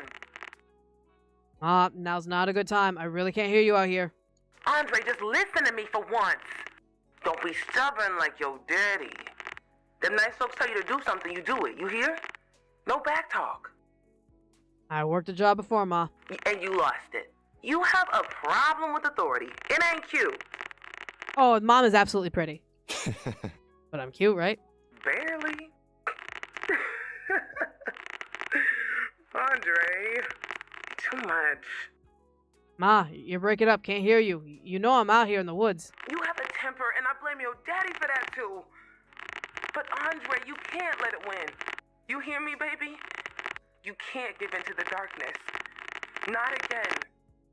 The call dropped abruptly. As expected, Jenny stifled a teasing giggle. Was that your mom? I dropped my phone back in my pocket. A groan of annoyance slipped past my lips. Yeah, that's my mom. She's dramatic, always worried for no reason. Again, you can tell that he's a fighter. There's calluses on his knuckles that was briefly noticed by Jenny, so it's very clear that he's a fighter. Whether or not this was in self-defense or an aggressiveness that he got blamed for, who knows? We don't know his story, but we never approached it, nor did we kind of push it, because it would be kind of rude to do that. Maybe she has a good reason to be worried. Jenny's smile faded quickly. Her brown eyes glanced apprehensively at the shadowy woods behind her. This place gives me the creeps. Let's get moving then. No point in waiting around for another bus. Doubt the driver will stop for us anyway, out here in the middle of the road. Come on, we got a long walk ahead of us. Yeah, like fucking 3 miles. I gazed down at the guitar in her grasp. The precious cargo looked heavy. I'll be nice. I reached for her guitar. She immediately recoiled. Her fingers tightened around the case handle. I got it. I managed a small smile, ignoring the knot in my stomach. Her dramatic reaction was unexpected, strange, and more than a little rude. Nah. Well, fuck, we were trying to help. She averted her gaze, her cheeks started darkening. Sorry, I didn't mean to offend you. I sighed. Her stricken expression pulled at my heartstrings. Things were shitty right now, and that was no excuse to be a dick. My bad. Won't touch the guitar again. It's important to you, I get it. Important is an understatement. I doubt I can make it through the day without it. I've been carrying it on my back for years. Feels like a part of me. I sighed, gazing down a long stretch of gravelly road. Man, we had a long way to go. Come on, the day isn't getting any younger. Let's go. I led the way, Jenny following a couple of paces behind me. The walk was mostly quiet and a bit tense. We indulged in some small talk here and there, trying to drown out the unsettling stillness that emanated from the depths of the woods. It didn't really work. For something about this place felt off, but I couldn't pinpoint why or how. Maybe I was overthinking it. Maybe... The rhythmic thud of Jenny's boots against the concrete abruptly vanished. I pivoted and sought her by the tree line some short distance away. She had a crumpled paper in her hand, her forehead wrinkled with an effort of reading. Jenny, what you got there? She jerked back and shoved the paper into her dress pocket. Nothing. I raised a brow, not quite convinced. Her weird behavior was alarming. She was hiding something, but why? You sure it was nothing? What was that you put in your pocket? It's... She paused for a moment, her nose wrinkled. It's just trash. Litter on the side of the road. I'll throw it away the next time we find a garbage bin. I crossed my arms over my chest, trying to read her, but her face gave nothing away. No doubt she was lying, but for the life of me, I couldn't figure out why. What was the big deal with that paper? Why all the secrecy? For real? A frustrated groan escaped me, my lips pressed tight to hold back an insult. She was getting on my last nerves with the knot on the line, but I had bigger problems to worry about. Whatever. I don't care. Let's just go. I turned sharply and strode onward with purpose. I didn't look back. But I could hear her boots scraping against the asphalt road, hurrying after me. Oh, wait up! She lunged forward, trying to keep pace with me, stumbling over the loose gravel and nearly falling in the process. Cruel satisfaction surged through me. The urge to let her fall behind and fend for herself was tempting. However, the phone call with Mom echoed in the back of my mind. I was supposed to be on my best behavior, doing the right thing, becoming a better man. Reluctantly, I slowed and offered her an arm to grab onto. She didn't hesitate to latch onto me. Her grip was tight, desperate, almost her purple manicured nails digging into my skin. She must have been just as spooked as these woods as I was. The sooner we made it to the camp, the better. Jenny had that look down pat, the doe-eyed innocence that disarmed you, made you want to believe in the goodness of the world. Her warm, pearly white smile had a way of dropping my guard, piercing my defenses. But I knew better. Gentle smiles and kind words were rarely genuine. Ma always used to warn me that appearances could be deceiving. She'd say, not all that glitters is gold. The ones who smiled the brightest were the most devious. Jenny, don't trust Andre. He's lying to you. Warning from a friend.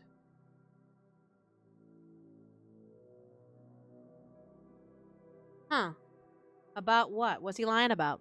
What's he lying about? It started the summer of 1999.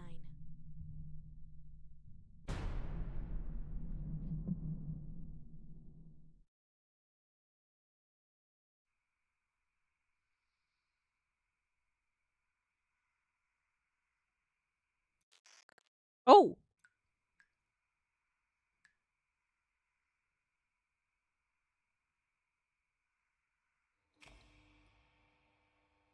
Oh! Is this the full animation?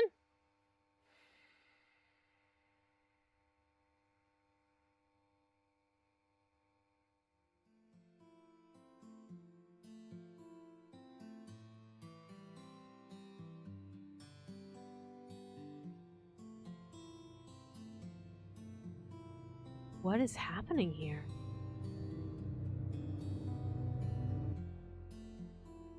Oh.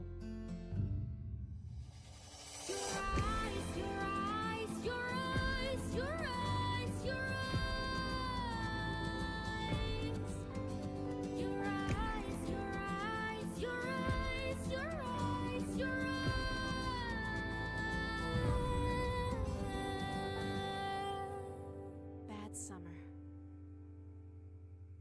Don't tell me that's it. Don't tell me that's the end of the demo. Are you fucking kidding me? That's the end of the demo? What? What?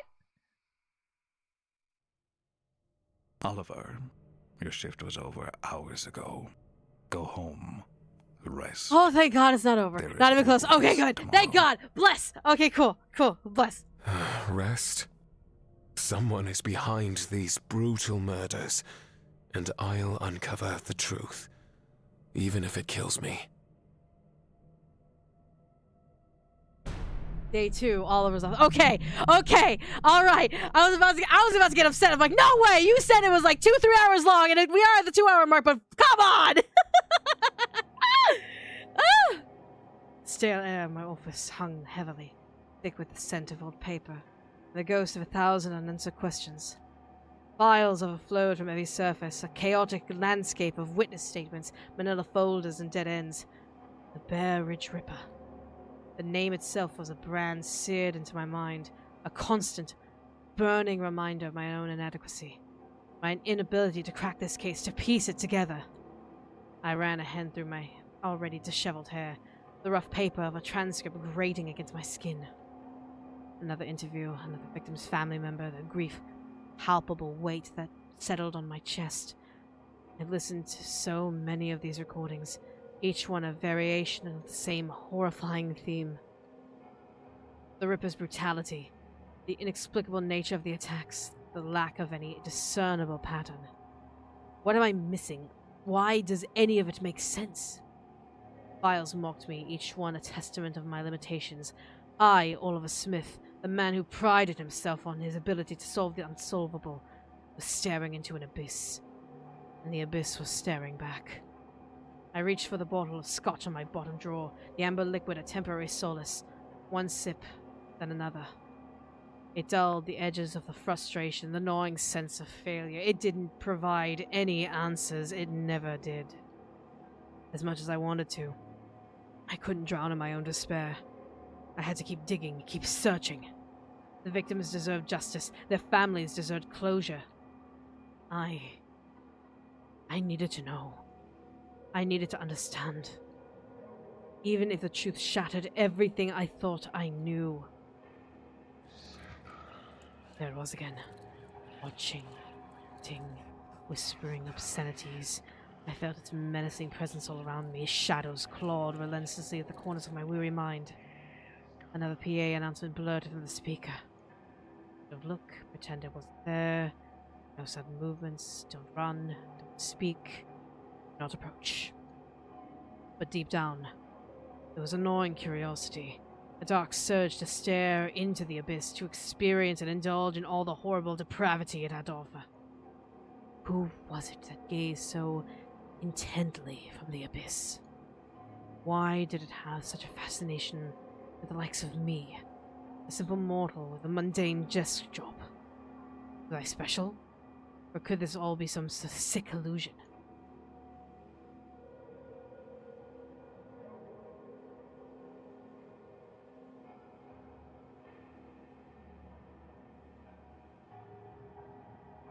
Your quick save?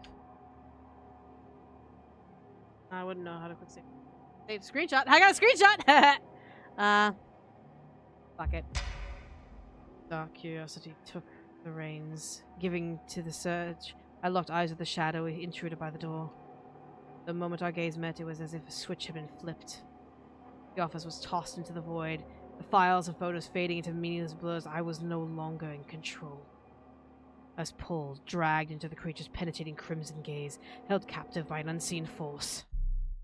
A strange energy coursed through my veins, a sensation both terrifying and intoxicating.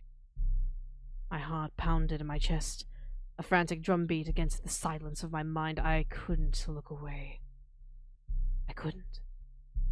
Then, a burning sensation erupted behind my eyes, a searing, agonizing pain that intensified with every passing second. I tried to scream, but no sound escaped my lips.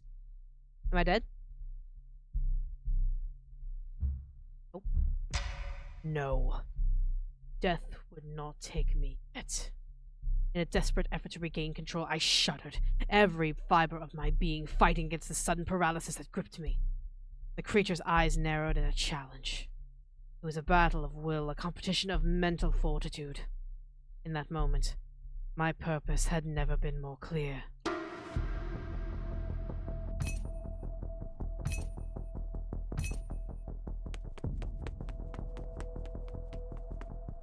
I barreled through the staircase exit at the end of the hall and arrived somewhere else. Somewhere unfamiliar. Kitty with a knife. Kitty with a knife. Oh my goodness. Do you know what platforms besides this game is planned for? I don't know. I think the developers are here who can answer that question, but I believe it's for PC, Linux, and Mac, for what I know. But I don't know if this is going to be console. I don't know. Maybe, possibly, maybe Kickstarter goal. I don't know. Fluorescent lights flickered overhead, casting long, unsettling shadows across the endless expanse of concrete. The air was thick with a musty, almost nauseating odor, a strange mix of dust and something vaguely metallic. There were no windows, only the monotonous hum of the lights and the occasional unsettling creak of the walls. It was a labyrinth of identical hallways and doors. Maze. The back doors! A place between places that felt very possible. I tried to turn back, but the door wouldn't budge. Great. I was trapped in here. At least I was alone, no shadow abominations chasing after me. I wasn't sure what was more unsettling, the isolation or the threat of monsters lurking just beyond the door behind me. I must press forward. Bloody hell. Oh shit.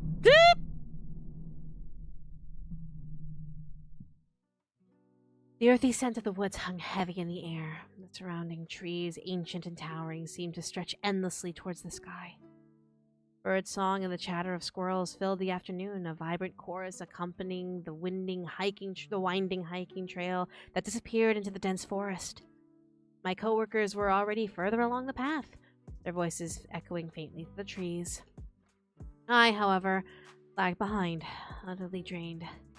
Sweat plastered my dress on my back, a testament to the grueling trek with my pack and guitar.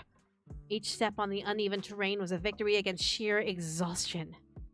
The vibrant beauty of the forest seemed indifferent to my weariness, the symphony of nature mocking my aching muscles. Finally, reaching the trail side, I paused, leaning heavily on the nearby tree, a rough bark digging into my palms. Andre leaned against the tree beside me, rubbing his hazel eyes. He seemed just as exhausted as me, his curls slick with sweat and his face flushed with exertion. Well, shit, we made it. For a second, I didn't think we would. I panted, taking a moment to regain my composure and calm my racing heartbeat. My lungs burned with each breath, my legs trembled beneath me. I was glad I wasn't the only one dying here. I'm surprised we didn't get lost. That'd be a terrible way to start the summer. Andre pushed himself off the tree, stretching his back with a grimace. No kidding. He kept his voice chilly, his expression guarded distance. There was something on his mind, but he was keeping it close to his chest. I messed up earlier, hiding the letter, but I didn't want things between us to be awkward. There had to be a way I could earn even a sliver of his trust again. Sucking in a deep breath, I mustered the strength to apologize. Andre, I'm really sorry about what happened back there. I should have... Doesn't matter. What's done is done. He shrugged, his lips pressed into a fine line. It does matter. I feel like I've been a bad friend lately. Andre's brow wrinkled. distrust darkening in his gaze. Nah. Oh, my bad. When did I give off the impression that we were friends? I ain't here to play buddy-buddy with no one. I closed my eyes and tried to ignore the ache that settled just behind my heart. I never met anyone so unapologetically honest, so outwardly mean. And the worst part? I deserved it. I gathered my defenses with several deep breaths, refusing to give him the satisfaction of showing weakness. After a short moment, I opened my eyes and raised my chin, meeting his hard gaze directly. You don't mean that? You're upset? I get it. And I'm sorry. Okay? You don't want to be friends. That's fine. But I don't want you to hate me either. A long stretch of silence followed, the only sound of rustling of leaves in the wind. Andre stared at me, his expression unreadable, leaving me to squirm under the weight of his gaze. Finally, he sighed, the tension seeming to drain slightly from his shoulders. I don't hate you, girl. Hope hit me square in the chest. He didn't hate me, so did that mean... I don't like you either. I visibly deflated. My optimism stamped out in an instant. I didn't give up so easily, however. That's something we can work on, can't we? He snorted, seemingly amused by my persistence. Maybe. Yeah, Jenny, you just met, and you two are kind of like on a rocky start. Give it some time. Just give it some time. The blonde lets out a loud, exaggerated sigh. She spun on a heel and faced us boldly, tossing her perfect hair over her shoulders. Okay, people, since Ian is late, I'm going to take matters into my own hands. It's time for introductions. Hi, I'm Summer. The head counselor. In other words, your boss. An awkward silence filled the air. A mocking snort followed soon after, probably from one of the boys behind me. Summer ignored it. After a long moment of uncomfortable quiet, I spoke up to introduce myself. I'm Jenny. Hey. And I'm Candace, but everyone calls me Candy. I'm Jake. Sup, Jake? Sup, Jake? Before Andre got a chance to speak, Candy stepped forward, her voice booming. He's Antonio. I'm Andre. It's Andre. Candy visibly deflated, shrinking back to her original spot. Awkward. Summer cleared her throat, glancing at her phone. I have no service. I can't contact with Ian. He's never late like this. This is so weird. I called him earlier and he answered, but it didn't seem like he wanted to be bothered. He hung up on me. He was really rude about it, too. Summer pressed her lips into a fine line, her arms crossed over her chest. Well, that doesn't sound like Ian at all. He's nice to everybody. Don't got a single rude bone in his body. Isn't Mr. Matthews too old for you? Summer's brows shot up. Excuse me? You talk about him like you're... you know. A wry smile pulled at the corner of Jake's lips, his gaze sparkling with amusement. Oof! Are you sleeping with the guy who owns the cabin? Jesus Christ! Summer scoffed. A vein ticked in her forehead. Like I'm what? Use your words. Oh, yeah, you know. Doesn't she? Nope, she doesn't. Nor does she care. So why don't you all do us a favor and shut the hell up? Acting like she didn't hear a thing, Jake continued on. Oh, she definitely knows. But don't worry, princess, your secrets are safe with me, Scout's honor. Jake winked, and with a lopsided grin, he performed a mock salute. Summer rolled her eyes and took a slow, deliberate breath. Candy leaned in slightly, her tone dropping into a whisper. I'm getting a strong reading here. There's a smackdown in his future. Whatever. For one, I highly doubt you were a Boy Scout. And two, call me princess again and I'll kick your teeth in. Are we clear? Princess? Never been called princess before. I think I like it. You would. Now, answer the question. Are we clear? Crystal.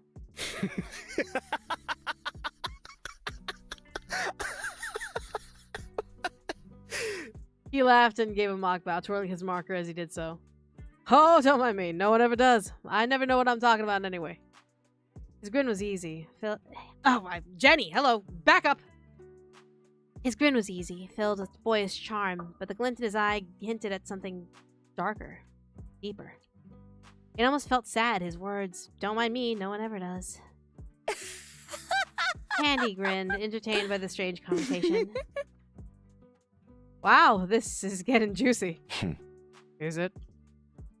Andre scratched at his jaw, his brow furrowed. He looked hopelessly confused. Another awkward silence swept over the group. Summer cleared her throat and waved his dismissive hand in Jake's direction. Anyway, as head counselor and second in command, I say we keep our butts right here and wait for Ian to show up. Why? Can't we just hike to camp from here? Don't think so. It's too long of a walk, especially in this heat. What if one of you pass out from a heat stroke? I'm not taking responsibility for that. Nah. I'm not staying here. What? Oh, no, you don't, mister. Andre turned, taking off for the hiking trail without looking back. His confident stride swayed most of the group in an instant. Hey, wait up! I'm coming too. Candy and Jake rushed off after him. I passed Summer as she was smiling, followed behind them. It was always best to stick with a group, right? Darn it!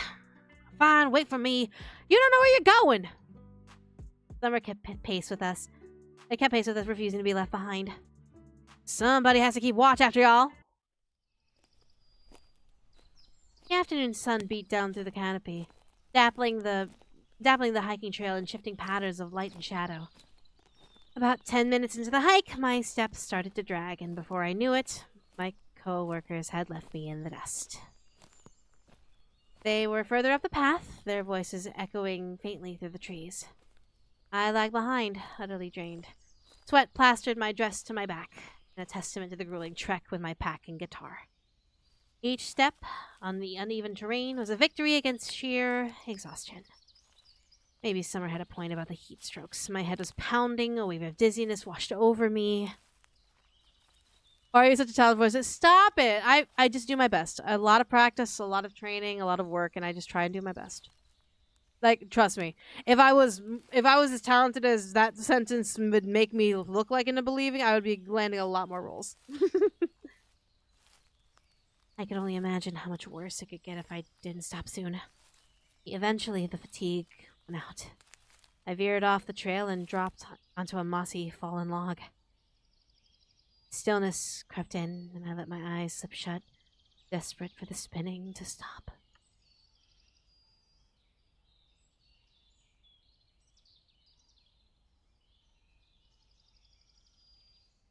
When I opened them again, my coworkers are gone. The trail ahead was empty. When I opened them again... Oh, wait. Barren. I could read words. All that remained were faded footsteps in the dirt. A knot of panic tightened in my stomach. Where did they go? I only stopped for a few moments. They left me! How could they leave me? My breath hitched in my throat. I stood up, my heart pounding, half expecting them to jump out and yell, "Surprise!" But the woods remained silent. The only sound of rustling of leaves in the hot wind. Guys? Hello? I called out to them, my voice echoing hauntingly. No reply. They were gone. Spooked by the unsettling silence, I pressed forward along the path, searching frantically for any familiar faces. Up ahead was a steep hill, and at the base, a signpost. I thrust my head forward, struggling to make out the words. A cold knot formed in my stomach. Caution, beware of bears. A bear? Here? The sound of footsteps crunching over the dirt sent a shiver up my spine. I jumped, startled by the noise. But nothing was there. The woods went silent. Deathly still. Clouds choked the sun from the sky, plunging darkness over the... A living shadow darted past me, unnaturally swift, my breath caught in my throat. I wasn't alone. I stopped mid-stride, my gaze searching desperately for any signs of life. I spotted a dark, beaten path just off the hiking trail. Something about it seemed off. Gnarled and twisted branches jutted out from the dirt like knives, warning not to enter. A lashing wind sifted through the trees. The bushes rumbled and shook. I couldn't tell if it was just the wind or if someone or something was moving nearby. Nope. Nope. That is a... Oh, hell no! Oh! How do you see something? You are too sweet. Thank you so much. After the repulsive stomach churning, I turned on the heel and ran away as fast as I could. Adrenaline spiked through my veins. I pushed through the burning of my lungs and soreness in my muscles, my luggage almost weightless as I scrambled away. A break in the trees up ahead. A river!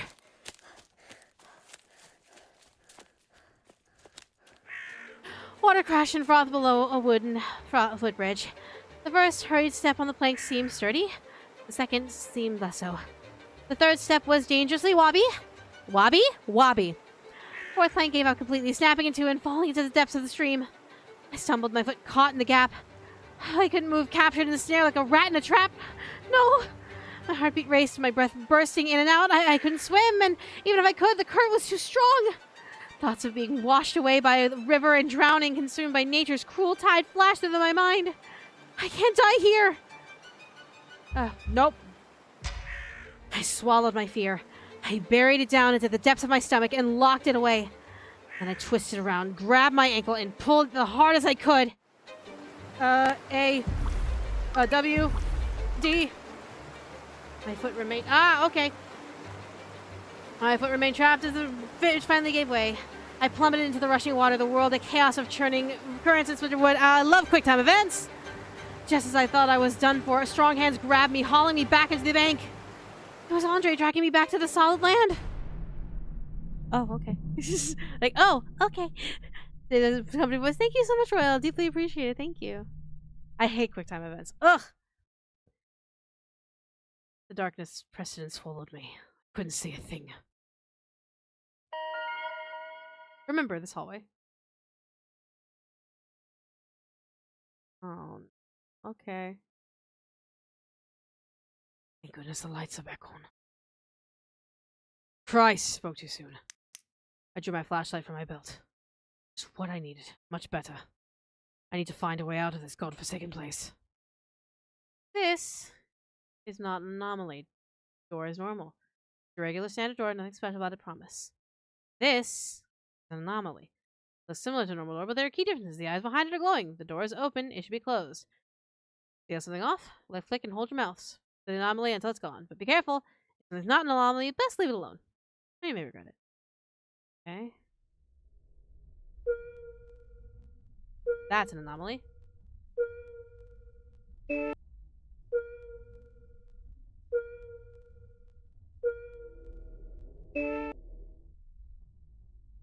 don't...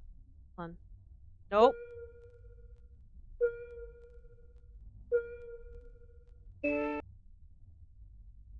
Nope. Nope, I don't like that.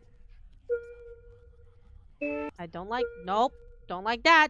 I don't like that.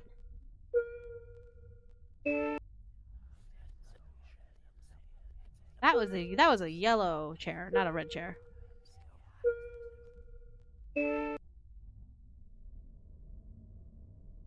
Was this? No.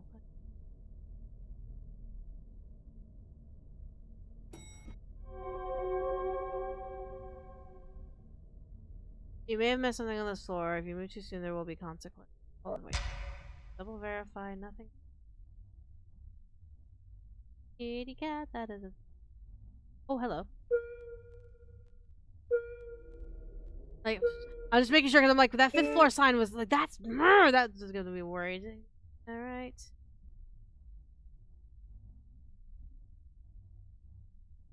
Okay, we're good. Okay, we're good. We're good. Yep, we're good. We should be good. I don't like that it's slow. I don't like that this is slow. I need you to fuck off. I'm gonna need you to fuck up. Okay.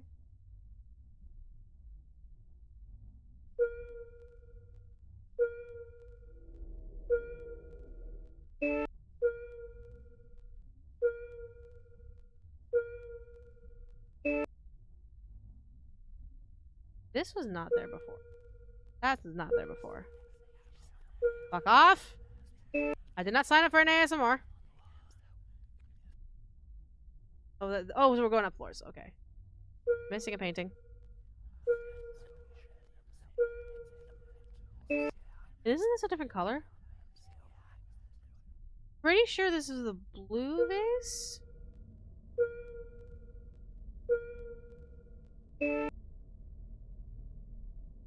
Thing happened.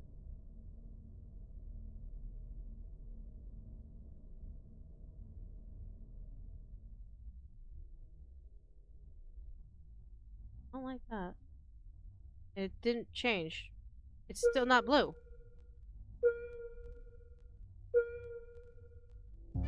No!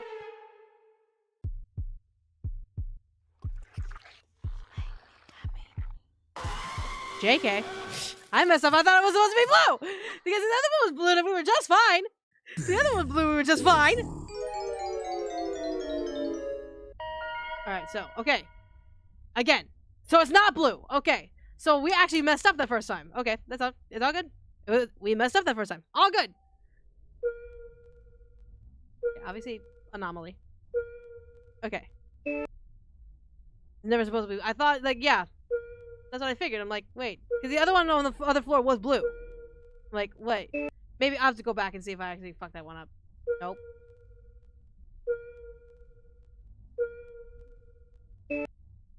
That is a yellow chair. Stop it. I will not have you whispering in my ear. Thank you very much. You were not there to begin with.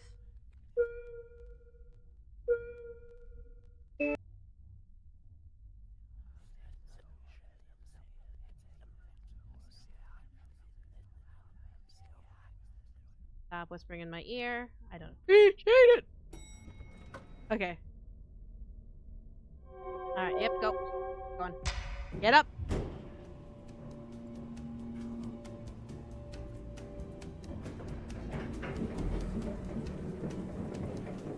Can't get words at least 4 now. It's fine. I'm just shit at games. It's alright. Alright, so you are not there.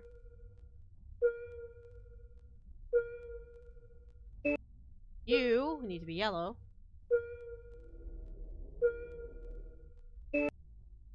You're not supposed to be blue.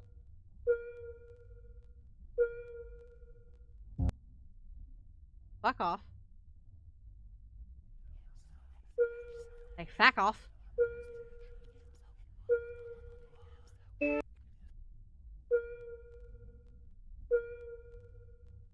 I love it, just like, I'm thinking.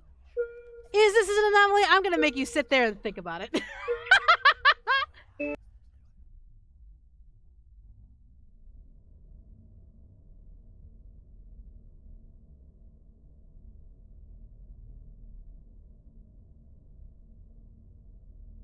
we're good.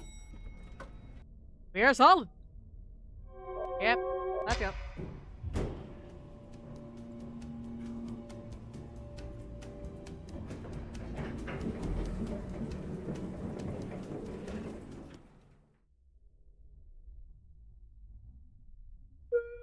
That's definitely not normal. Like, that's definitely not normal. I mean, I wouldn't call that normal. You're supposed to be not blue.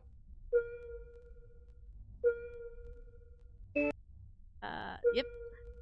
We like the 7 demo. We're having fun. I died a couple times because I'm stupid, but it's fine. It's fine. It's completely fine.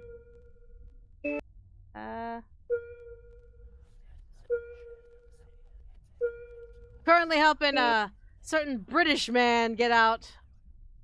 No. You need to close the damn door. Thank you. Close the... That's a cracked chair. There are no cracks in that chair. Fix the goddamn chair! Thank you. Fix your goddamn self. How fucking dare you? Don't fucking do that. Decorum, motherfuckers. Decorum. Let's go. Come on. Decorum. We are a professional business here, full of cubicles. And maybe some scary shadows, but that's not the point.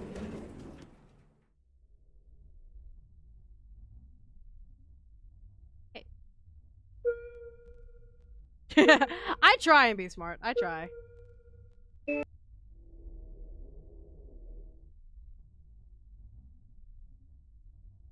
That's what's up. Oh. Fucking the feng shui! The feng shui!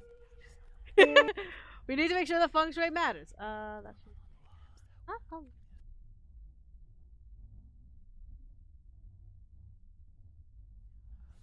Good. I'm like double checking. God forbid I do something. Think? Yeah. I think we're good. Alright. Yep, we're good. Get up! Watch me get attacked immediately. Like, you wrong, bitch!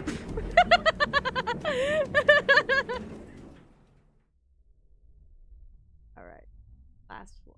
You're not blue! We've established you're not blue! You're missing.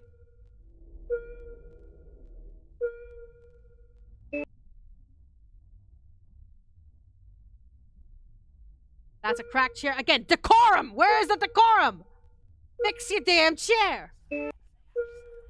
Get that fucking thing out of here. It ruins the feng shui of this place. Get out of here. Get out of here. Get out of here. Get out of here! What the fuck's wrong with y'all?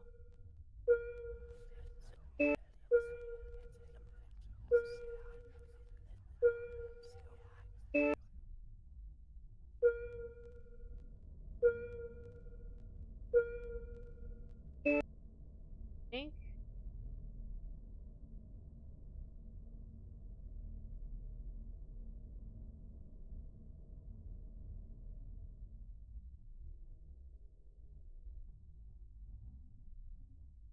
Okay. We're good. Next year the plane will be purple. It'll be purple! Let's go. After what felt like an eternity, I made it out of that labyrinth. Somehow, impossibly, I made it back in my office again. Everything felt normal. My surroundings made sense. There was reality I remembered. Not whatever that nightmare that was. Oliver. Hello. I jumped back violently, immediately reaching for the comforting weight of my gun.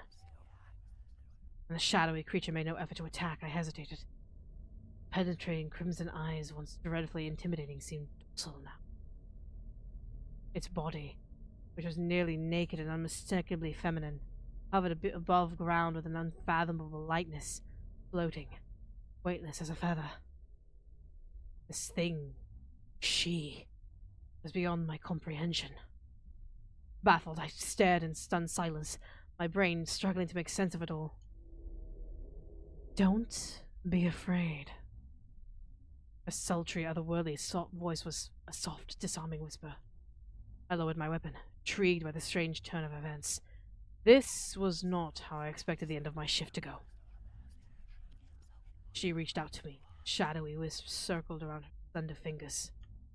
It was a surprisingly intimate gesture. A trap, maybe. Or perhaps an attempt to make a connection. My hand twitched, the irrational part of my brain screaming at the sheer insanity of the idea.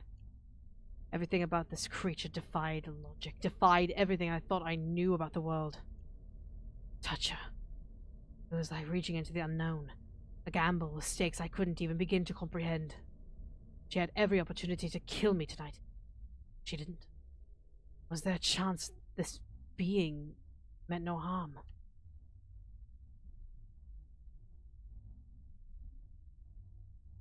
Don't fucking touch her, stupid! Even if she is some sort of ethereal eldritch being, you don't just touch people randomly!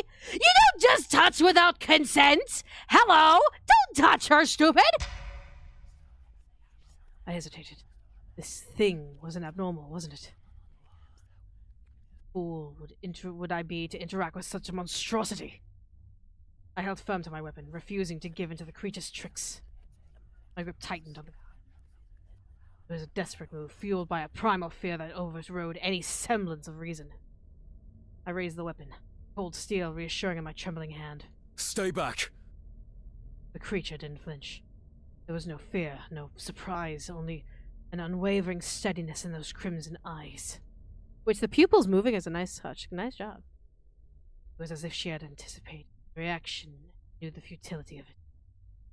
I didn't wait for a response.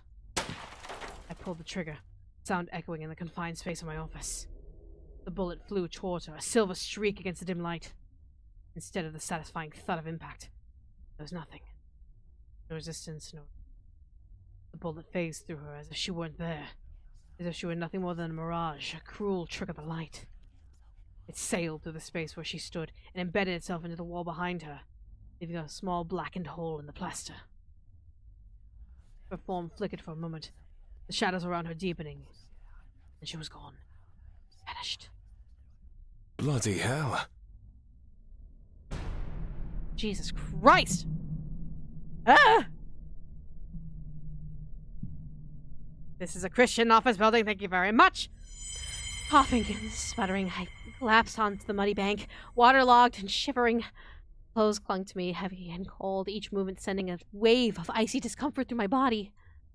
I gasped for breath, my lungs burning from the shock and exertion.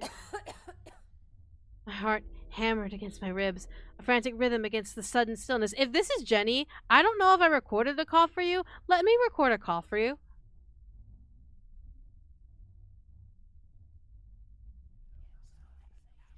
Did I record a call for you? I don't remember if I recorded a call for you.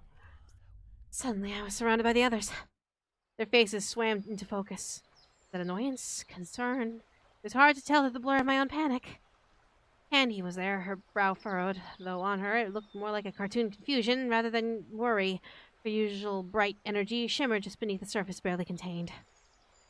Summer was assessing the damage to the collapsed bridge, shaking her head. Jake twirled his marker between his fingers, eyes locked onto the crashing waves below. A crooked, unhinged grin tugged at his lips, as if he wouldn't mind if the sea swallowed him whole. Andre leaned against a tree, arms crossed, expression unreadable. It looked like he'd rather be anywhere else.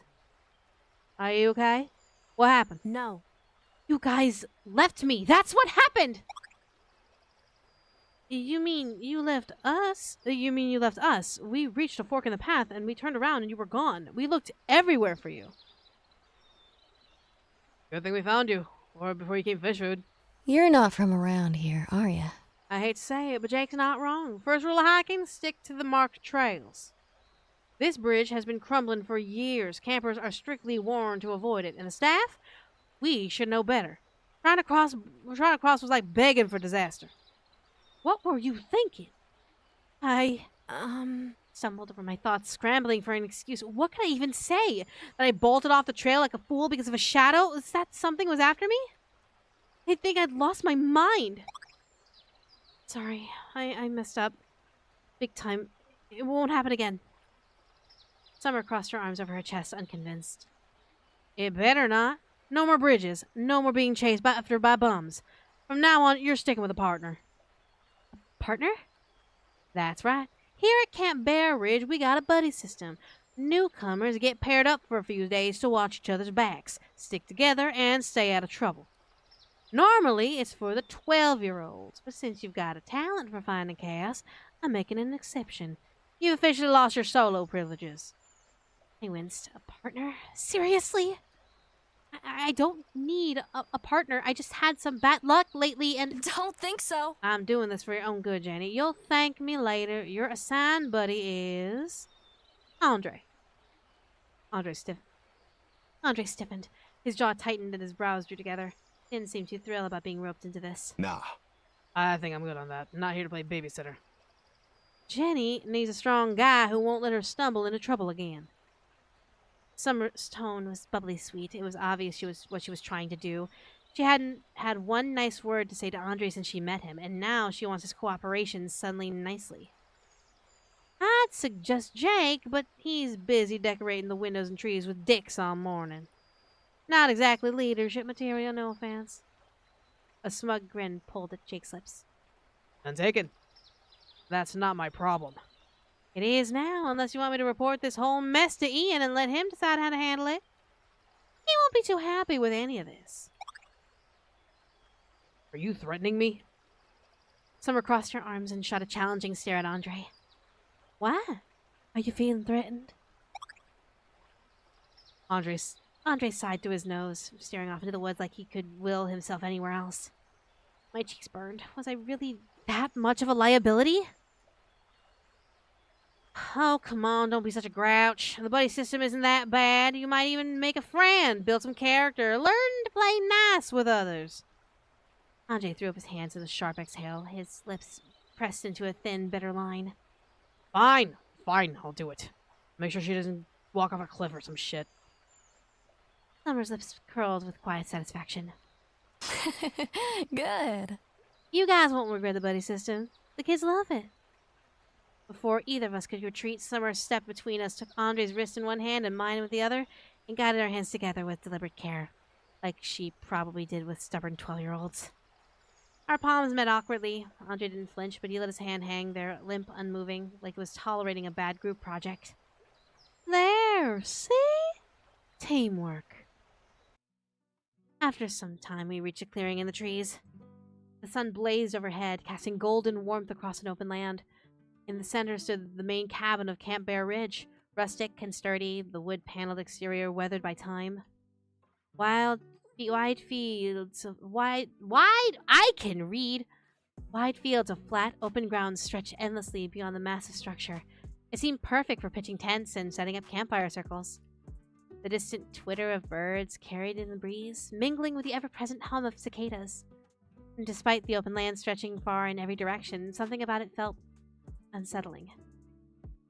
I had expected the buzz of preparation, camp counselors arriving in groups, hauling gear, laughing, unpacking supplies, maybe arguing over tent spots. I imagined a dozen voices overlapping, the chaos of people getting ready for something big. But there was none of that. No walkie-talkie chatter, no hurried footsteps, barely any parked cars. Just us, standing in a vast sunlit clearing that felt far too quiet for what was supposed to be counselor training. It was like we'd shown up early for a party no one else knew about. Bear Ridge was the most popular summer camp in all of New Empress. The place should be teeming with activity this time of year, shouldn't it? Jake was the first to speak up. Whoa. Is it always this quiet? Hey. Yeah, where is everyone? I don't Oh. know. This is strange. For a brief second, Summer's confident facade faltered. Her eyes scanned the clearing, narrowed and alert, like she was calculating something. Her posture stiffened, corners of her mouth twitching downward. Uncertainty flickered across her face like a shadow, swift but noticeable. The brief crack in her mirror said more than words ever could.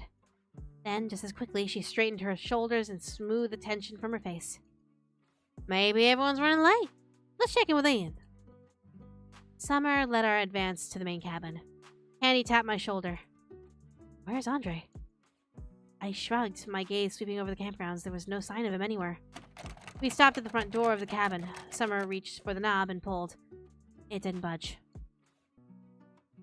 Huh? She tried again, twisting harder, then rattling it. Still locked. That's not right. Ian's always here early to greet everyone. He practically lives in this place. She backpedaled and scanned the front of the cabin. That's when I noticed it. Wait, there's something on the door. I stepped closer and peeled a wind-ruffled piece of paper from where it hung quickly from the cabin doorframe. The ink had bled slightly, like it had been written in a hurry. Candy peered over my shoulder at the letter. Hey! That's from Mr. Matthews. I know his handwriting. It's like chicken scratch. Give me that! He snatched the letter from my hand and read it aloud. Hey, Bear Ridge superstars. Got a family emergency that needs handling, but I'll be back before the kids arrive. Please use your tents for shelter instead of the cabins for now. Long story, plumbing issue. There's a cooler with food and drinks locked in the back shed. Keys are with Norman. Stick to the itinerary and I'll see you soon. Behave yourselves, Mr. Matthews.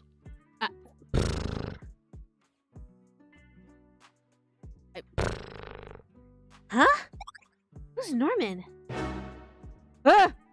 Looking for me. Hi, up spinning so fast I nearly tripped over my own feet. Candy shrieked, hiding behind me, clinging to my shoulders for protection. Even Summer flinched. I locked eyes with a lanky redhead wearing thick rimmed glasses, his pale face splashed with freckles. Judging by the Camp Bear Ridge uniform and keys jingling on his waist, this must be the guy Mr. Matthews mentioned in his letter. Norman. Christ, Norman, you scared us! What'd I tell you about sneaking up on folks? I wasn't sneaking around. I was here all morning. You guys who showed up late. Summer raised her palm, silencing him. Whatever. Oh, sorry.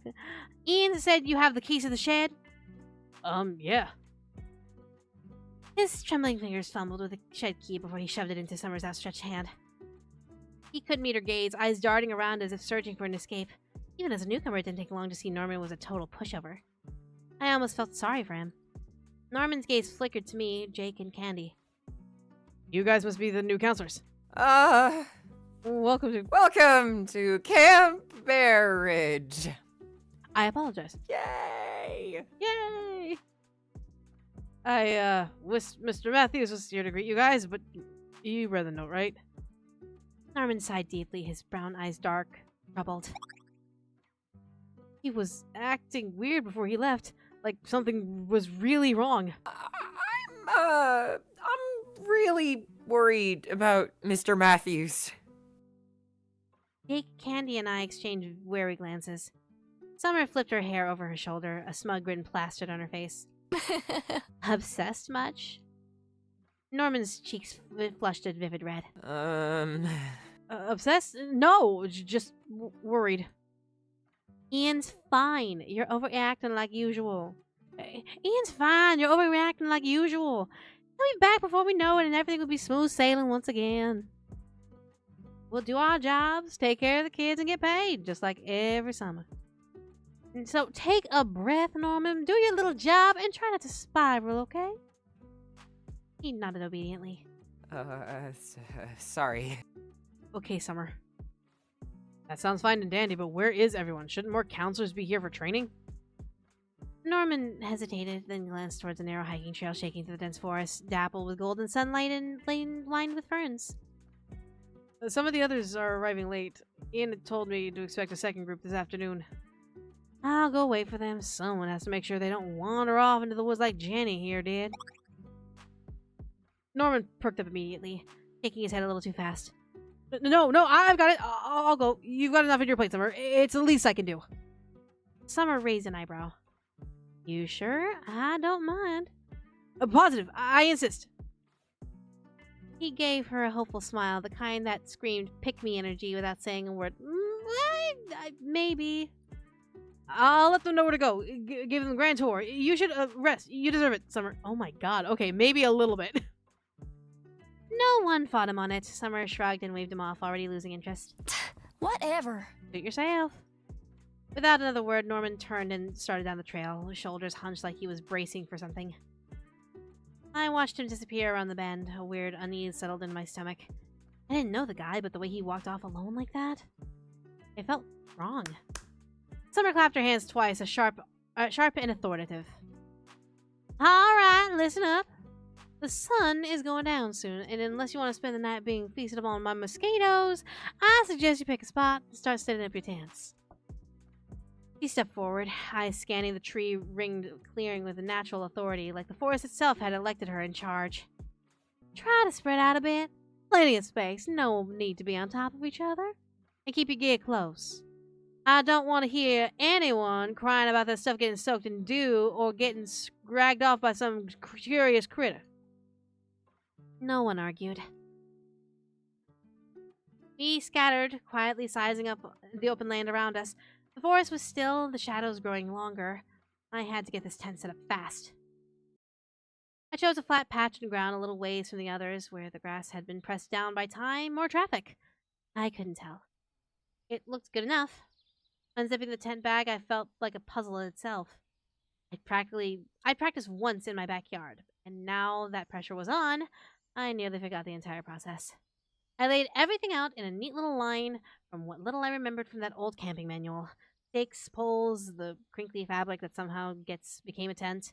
So far, so good. Then came the poles. They immediately tried to tangle themselves. I wrestled with them apart, tried connecting the segments like I remembered, and managed to snap one into place with a satisfying click. I glanced around. Candy was already halfway through setting hers up with a smug little smirk. Jake hadn't even started yet, and Andre looked like he was about to build a cabin out of spite. I turned back to my mess. The tent fabric flopped like a dead fish, and one of the poles was trying to stab me in the shin. I took a deep breath, crouched down, and tried again, slower this time. Stake by stake, pole by pole, one weird little clip at a time. Oh, okay.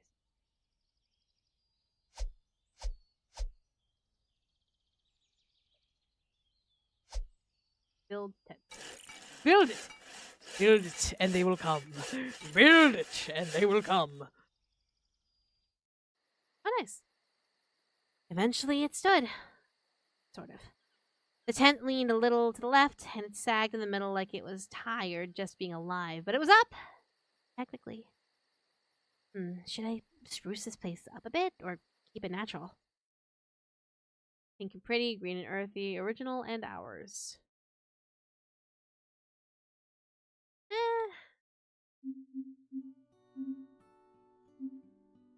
Green and earth.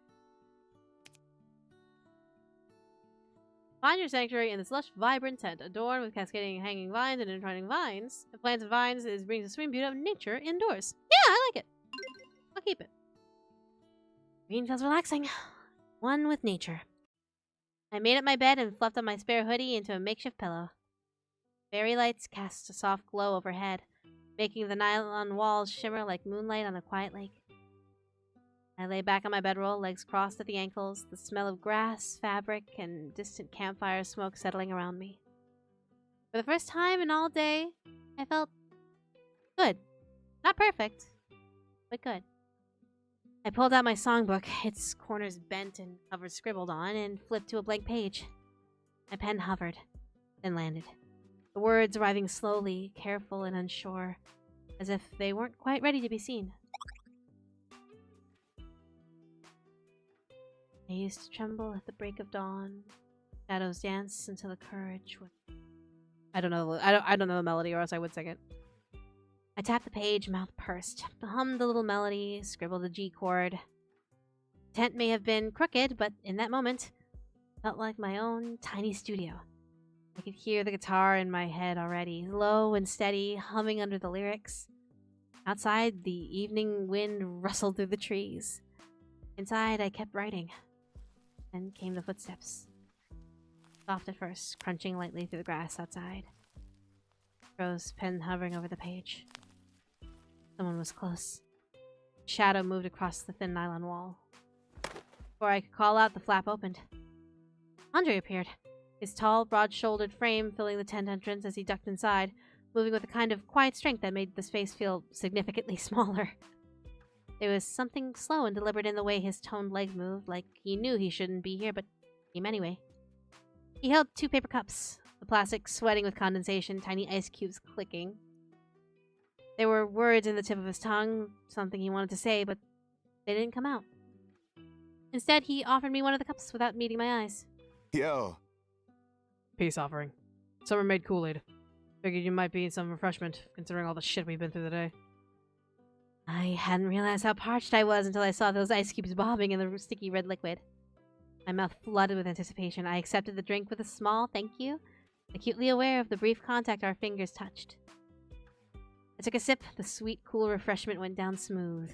Easy. Ain't bad, right? Thank you. It's good. Thank you. Credit where it's due.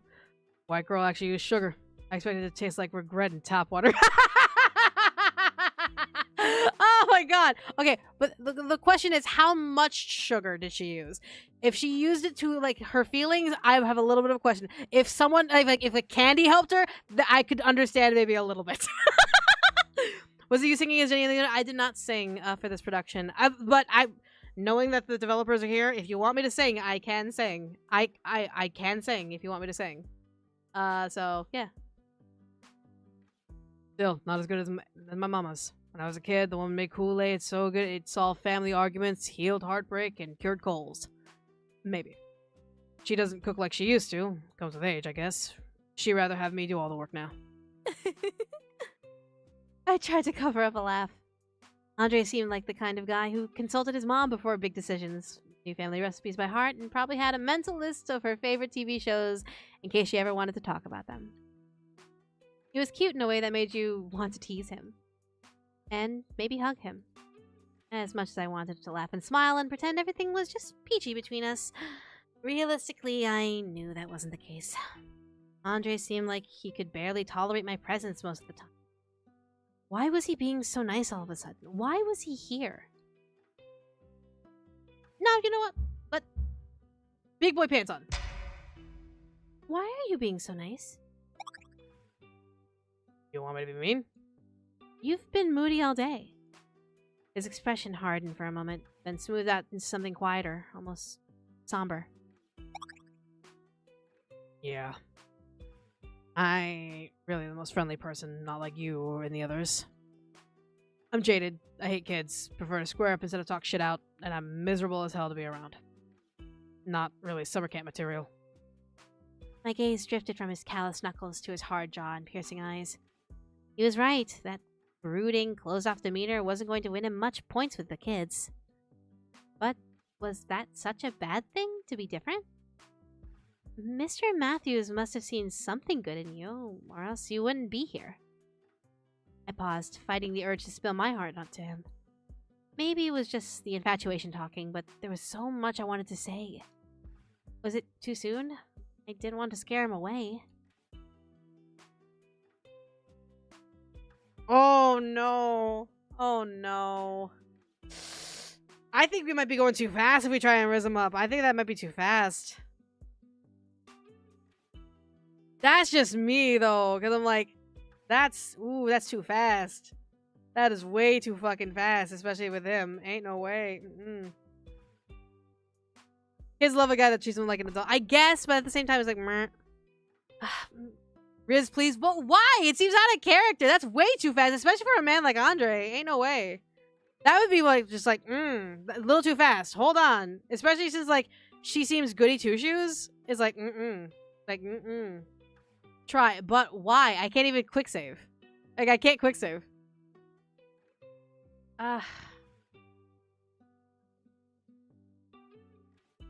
Yeah, no. Naturally, I just, Naturally, it's no way. Ain't no way. Andre cleared his throat, a hint of a smile, and, the hint of a smile and face faded. I need your help with something. You busy? Curious, I closed my songbook and sat up, my brow wrinkled. Was something wrong? No. No, I'm not busy. What do you need? Andre rubbed the back of his neck, looking everywhere but at me. He shifted his weight, opened his mouth, and closed it again. It didn't take a genius to tell his pride was taking a big hit. His jaw clenched, nostrils flared. He wore independence like an armor, and asking for help shifted his defenses. My tense is being difficult. Difficult? I might have snapped a pole. Or two. The instructions were garbage. I'd asked Summer, the self-proclaimed wilderness expert, but I ain't in the mood to deal with her gloating. I figured you might be less annoying to spend time with. Something about that made my stomach do a weird little flip. Of all the people he could have asked, he chose me. It wasn't much, just helping him pitch a tent, but it felt like trust. Like he saw something in me that was capable. Maybe that meant he forgave me for messing up earlier? See, this is better. Letting him have control and be extending that olive branch rather than me trying to be like, riz him up. I like this. I like this. That thought alone had my pulse quickening. I nodded quickly, maybe too quickly, and rooted through my bag for a flashlight. Yes, of course I can help.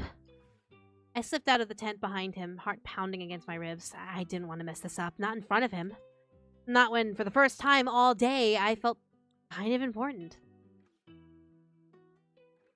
Andre led me to a sad pile of nylon and poles scattered across the grass. The instruction sheet sat crumpled on the side, barely unfolded, like he glanced at it once and then gave up out of spite. One of the poles were snapped in two, probably in a fit of anger. I really had my work cut out for me. That pole is in a pretty bad shape. We might need some tape. Andre shrugged. I barely touched it, and I don't get how anyone's supposed to build a shelter out of something so flimsy. I bit back a smile. He was an experienced camper. That much was clear. No practice runs, no trial setups in the backyard. Guesswork and misplaced confidence. Did you even try? I thought about it real hard. I shook my head, laughing under my breath. He grinned sheepishly, flashing his pearly white teeth. Although my nerves were tangled up like those tent poles on the ground, something about his goofy little smile grounded me. Maybe we could figure this out together, even if we fumbled the whole way there. I rolled up my sleeves. Okay then, let's try for real.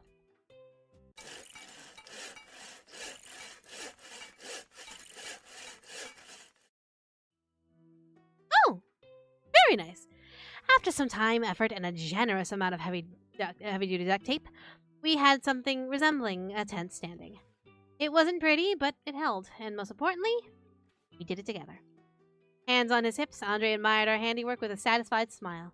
Hey, yo. She's beautiful. His hazel gaze shifted to me, gleaming with genuine gratitude. Looks like I won't be left alone to freeze tonight, thanks to you. Appreciate the help, girl. You're pretty alright in this camping thing. My pulse kicked. There was something about his praise that affected me on a primal, visceral level. It's the little like bubbles. It's the cute little crush bubbles that you get when you meet someone that you find attractive. I get it. So does that mean you like me now? Andre cocked a brow. For a moment there was a surprise written all over his face, but he masked it quickly. His full lips twitched to a wry grin. It means I tolerate you. That's an improvement at least. Slight improvement. Then a scream tore through the woods. Sharp, shrill, and unmistakably human. We both froze. It wasn't far. It sounded like Norman? Oh my god! Ah! We're getting close to my end. We're getting close to my hard end, guys. Oh god. Oh lord. Oh lord. What? Oh. Oh. Hello, Oliver. Hello. Hello. New Empress City was a chaotic symphony of noise outside my window. It was nearly midnight, and the sirens continued to wail, emergency vehicles rushing through the streets endlessly. Flickers of neon flashing at the windows. My ceiling was a mess of shifting light, red and gold flickering in the corners of my blurred vision. The city was being swallowed by crime, and I could do nothing but lay here in bed and seethe. My shirt half unbuttoned and tie loosely hanging around my neck. I cradled my glass of scotch to my chest. It was warm from neglect, ice slowly withering away. My gaze occasionally drifted to the open files on my disk. Pages fanned out haphazardly as if they were waiting for me to admit my failure. The Bear Ridge Ripper case. It was a puzzle with too many missing pieces. The trail was going cold. I should be going over them, playing with tapes again and again, reading the witness statements until something finally gives. But I do not move. I raised my drink to my lips. It stung as it went down. I wish it burned harder. I wish for the alcohol scorched a fire so potent in my soul that it gave me the purpose and incorruptible zeal to carry on. It never did. I often wondered if it was worth indulging in such a... Perhaps it was better to stew in my inadequacy and let the wound fester, to feel the brunt of my suffering until the ache dulled naturally. Surely that was it, wasn't it? There was no detective in me tonight. No dissecting another scream, no decoding ulterior motives or cryptic lies. Oh! Oliver. I heard her at the edge of my consciousness. Her voice, a longing whisper curling into my ear. Soft as smoke and just as suffocating. Haunting symphony dragged across my fingernails on old wood. Her foreboding presence had followed me outside the office, into my home. I didn't fight it. I let her settle into the hollow between my ribs. It was insanity, really. The way I didn't take off running and screaming whenever she called out to me. The glass in my hand tilted slightly, liquid amber swaying. I brought the drink to my lips again. The scotch burned, but not enough to drown her out. Not enough to wash away the blackness that SWA had stained on my heart. A knock at the door. 3 short taps. I kept still. More knocking. I considered ignoring it, letting it go. Whoever it was could get the hint. No one should be knocking at this hour. Not unless they wanted something. Blood, answers, or worth both. I set the glass down on the nightstand. the sound of it meeting the wood far too loud in the quiet. Rookie. The mere sight of his ridiculous, arrogant smile at this hour drew a curse from my lips. Bloody hell. What was this fool doing here? I had enough problems already. I wasn't in the mood to add a cleaner to my list. I brought drinks. Oh, don't be a dick. I already have drinks. Great, now you have more. He invited himself inside, stepping past my rigid form. Intrigued and exasperated, I allowed him to stay. For now. Sorry to disturb your sleep, or private drinking session, or whatever it is you do at this hour, but I have news. The boss man, the old bald guy with the bad habit of popping up when you least expect it like a jump scare, thinks we make a good team. I've been assigned as your partner. Permanently. Well, until one of us dies horribly. I mean, you're good at your job, I'm good at my job. It's a perfect match. I scoffed. His annoyingly perfect smile managed to chip away my defenses. Slightly. A perfect match? I doubt it. Not sure if you noticed or not, but the abnormal problem, it's getting worse by the day. They're multiplying. For every one we eliminate, countless others seem to emerge. The boss is getting desperate. He thinks if we work together, if I show you the ropes, humanity might have a chance. It's not every day we get a detective of your caliber joining our ranks. I believe in us, Ollie. Seriously. His uncomfortable comment didn't faze me. Simply moved past him toward my evidence board. The old man. You can see him too. Of course I can see him. He's our boss. Also, want to tell me why you have his handsome mug pinned on the murder board? What? I pivoted, staring at him incredulously. Because he has the ability to traverse time and space, perhaps? The old geezer jumped out of an instructional CD from the 1960s. Somehow he was at my desk. He was speaking to me, engaging with me, with us. Either we're both out of our bloody minds, or... Yeah, no. We aren't crazy. He said it with such a firm conviction that I almost believed him. Listen, rookie, life with the ISWA alters you. I don't know how or why, but once you're in this line of work, you start seeing things normal people can't. Once you're exposed to the abnormals, there's no going back. Sighed heavily. Of course I'd work a job that drives me insane. Just my luck. How about them apples? Oh, cupcakes! Without asking, he swept up one of my red velvet cupcakes from the coffee table and devoured it all in one bite, like a rabid animal. Unholy hell, that's one good-ass cupcake! Did you make this? Yes. Yes, I bake in my free time. Not that it's any of your business. It's my business now, rookie. We're partners. I gotta know every last thing about you, from the mundane to your deepest, darkest fears. Like your favorite socks, for example, or the existential dread of being the last person left in a desolate post-apocalyptic void of nothingness. He chuckled awkwardly. Oops, sorry, I was self-projecting a little bit there, but you get the point. He licked the cupcake liner shamelessly, eating every last crumb. I shook my head, eyeing the glistening sword strapped to his back, deadly sharp, the edge stained with blood. Oh! You may read! Hello, welcome to the welcome readers! His muscled arms bore the marks of a warrior, faded scars hinting at a history of conflict and resilience. There was a delicate balance in him, a pose between sophistication, madness, and barbarity. I didn't know what it was to make of this cleaner. I wasn't particularly a fan of his company, but I didn't have the willpower to kick him out. Yet. Besides, I had questions. He quite possibly had answers. Oliver. The voice trickled in my consciousness, relentless, persistent. I popped open a cheap beer, more alcohol to take the edge off. The cleaner collapsed onto the couch as if he owned the place, kicking his feet up on the table. I nudged his ankle, pushing his feet off my furniture. He made a face at me. I rolled my eyes and joined him on the couch. I assume you have a name. Kai. Kai Golden Apple. Kai. I stared at him blankly. Golden Apple? How ridiculous.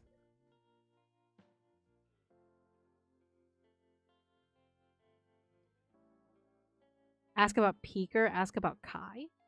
Is the Peeker being the world the girl that's in his head? No. Next you know he kills us when we talk about it.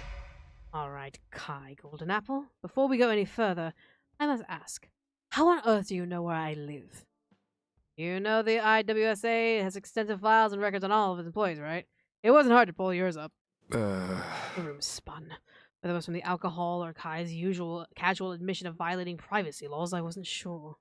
Ollie? Hell, Ollie, you're pale as a ghost. Drink. He tapped the beer in my hand. I drained the bottle. My stomach turned for a moment, then settled. I fought the urge to lash out. My muscles twitched with suppressed violence. Are you insane? Combing through confidential files of the people you know, is that normal behavior for you?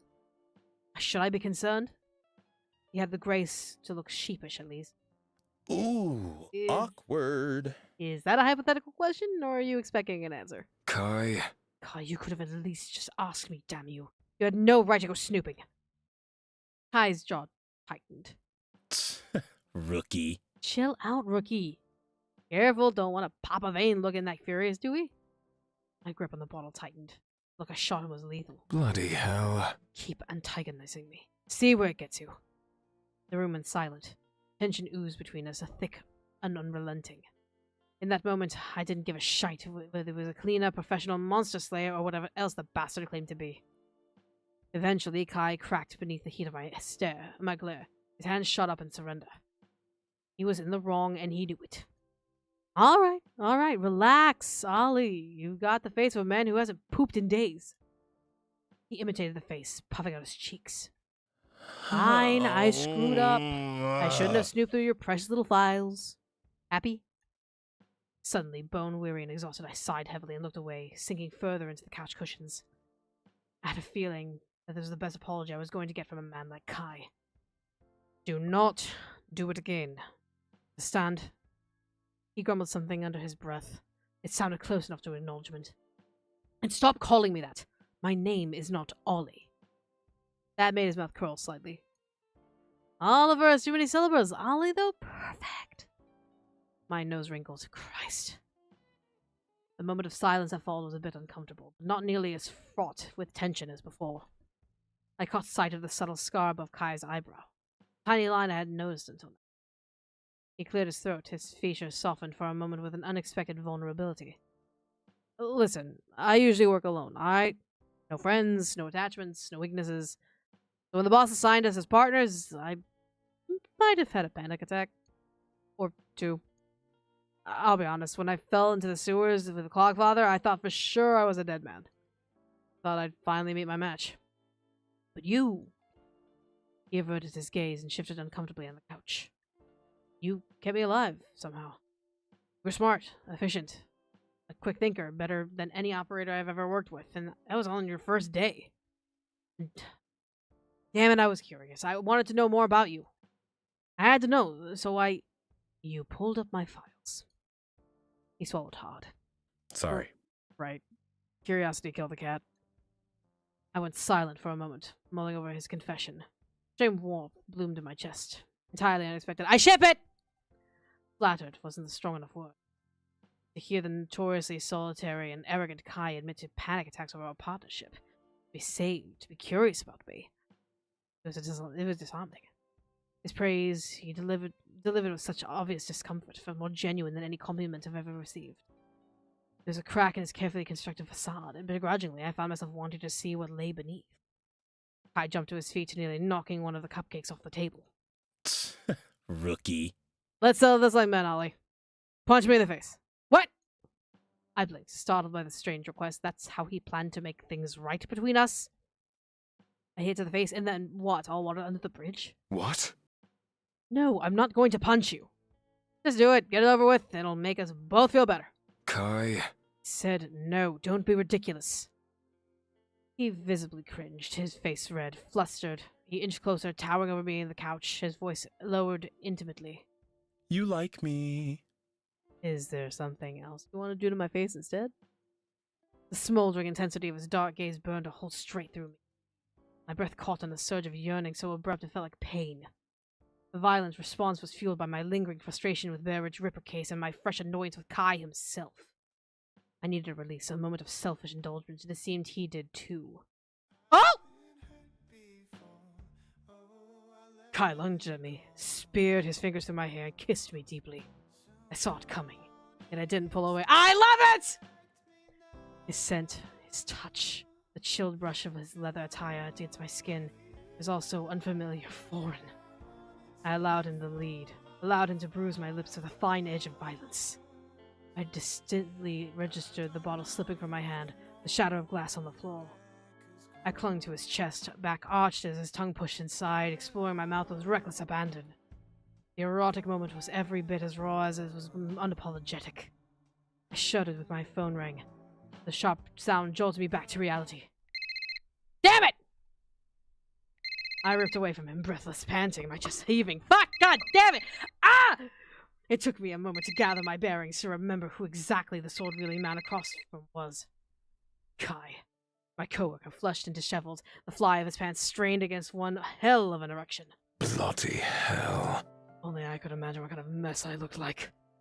I withdrew a step, turned to the nearest mirror to regain some sense of decency. Ali? Hey, let me help. No. I held up a palm before he drew too close. He grimaced, reluctantly respecting my silent demand for space. The constant vibrate in my pocket gnawed at what little sanity I had left. My phone rang again and again. I considered rejecting the call, but whoever was on the other line was bloody persistent. The heavy sigh answered. Hello? God, Oliver, I've been ringing you all day. Mary? Mary, is that you? Ah, Mary, it's you! Oh my goodness! For those of you who don't know, Mary actually voices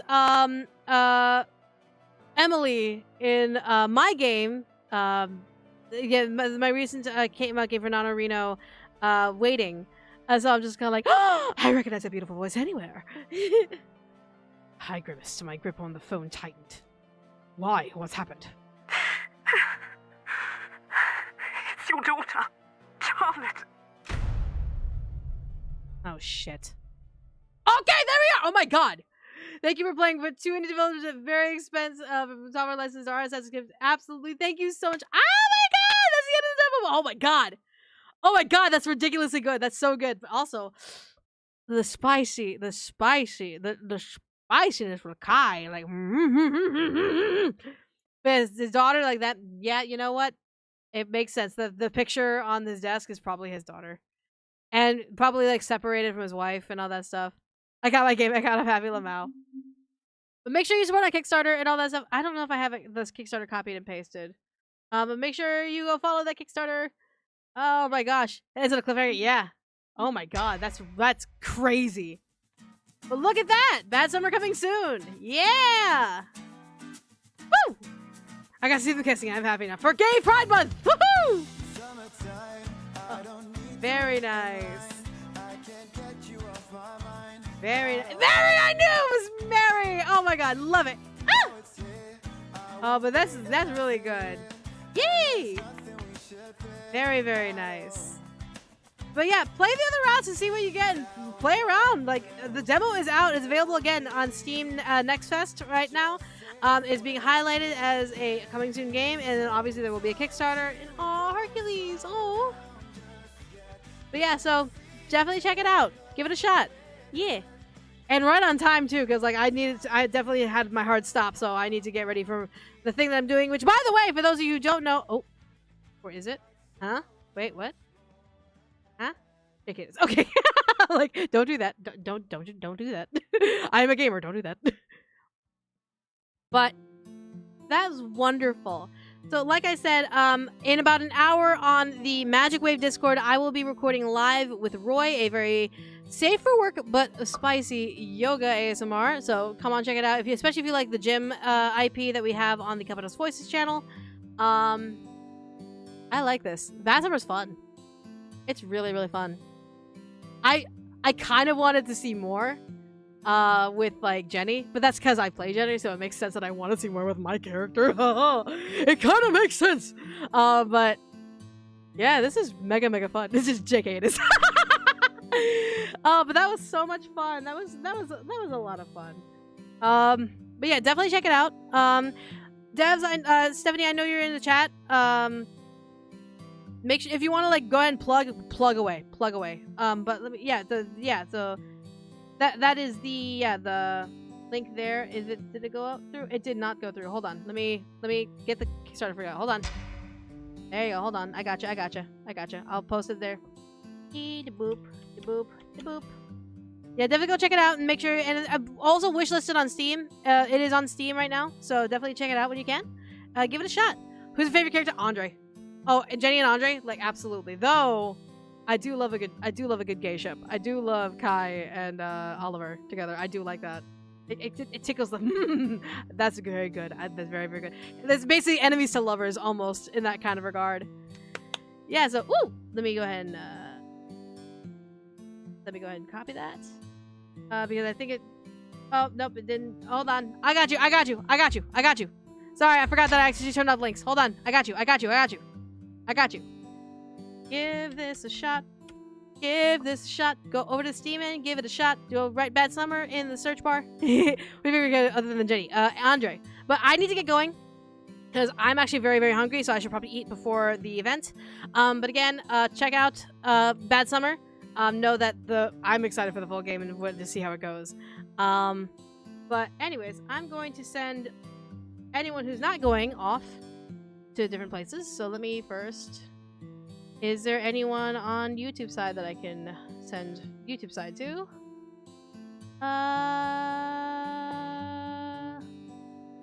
Go with the Buckeye Pam. Yeah, save that, and then let me go with.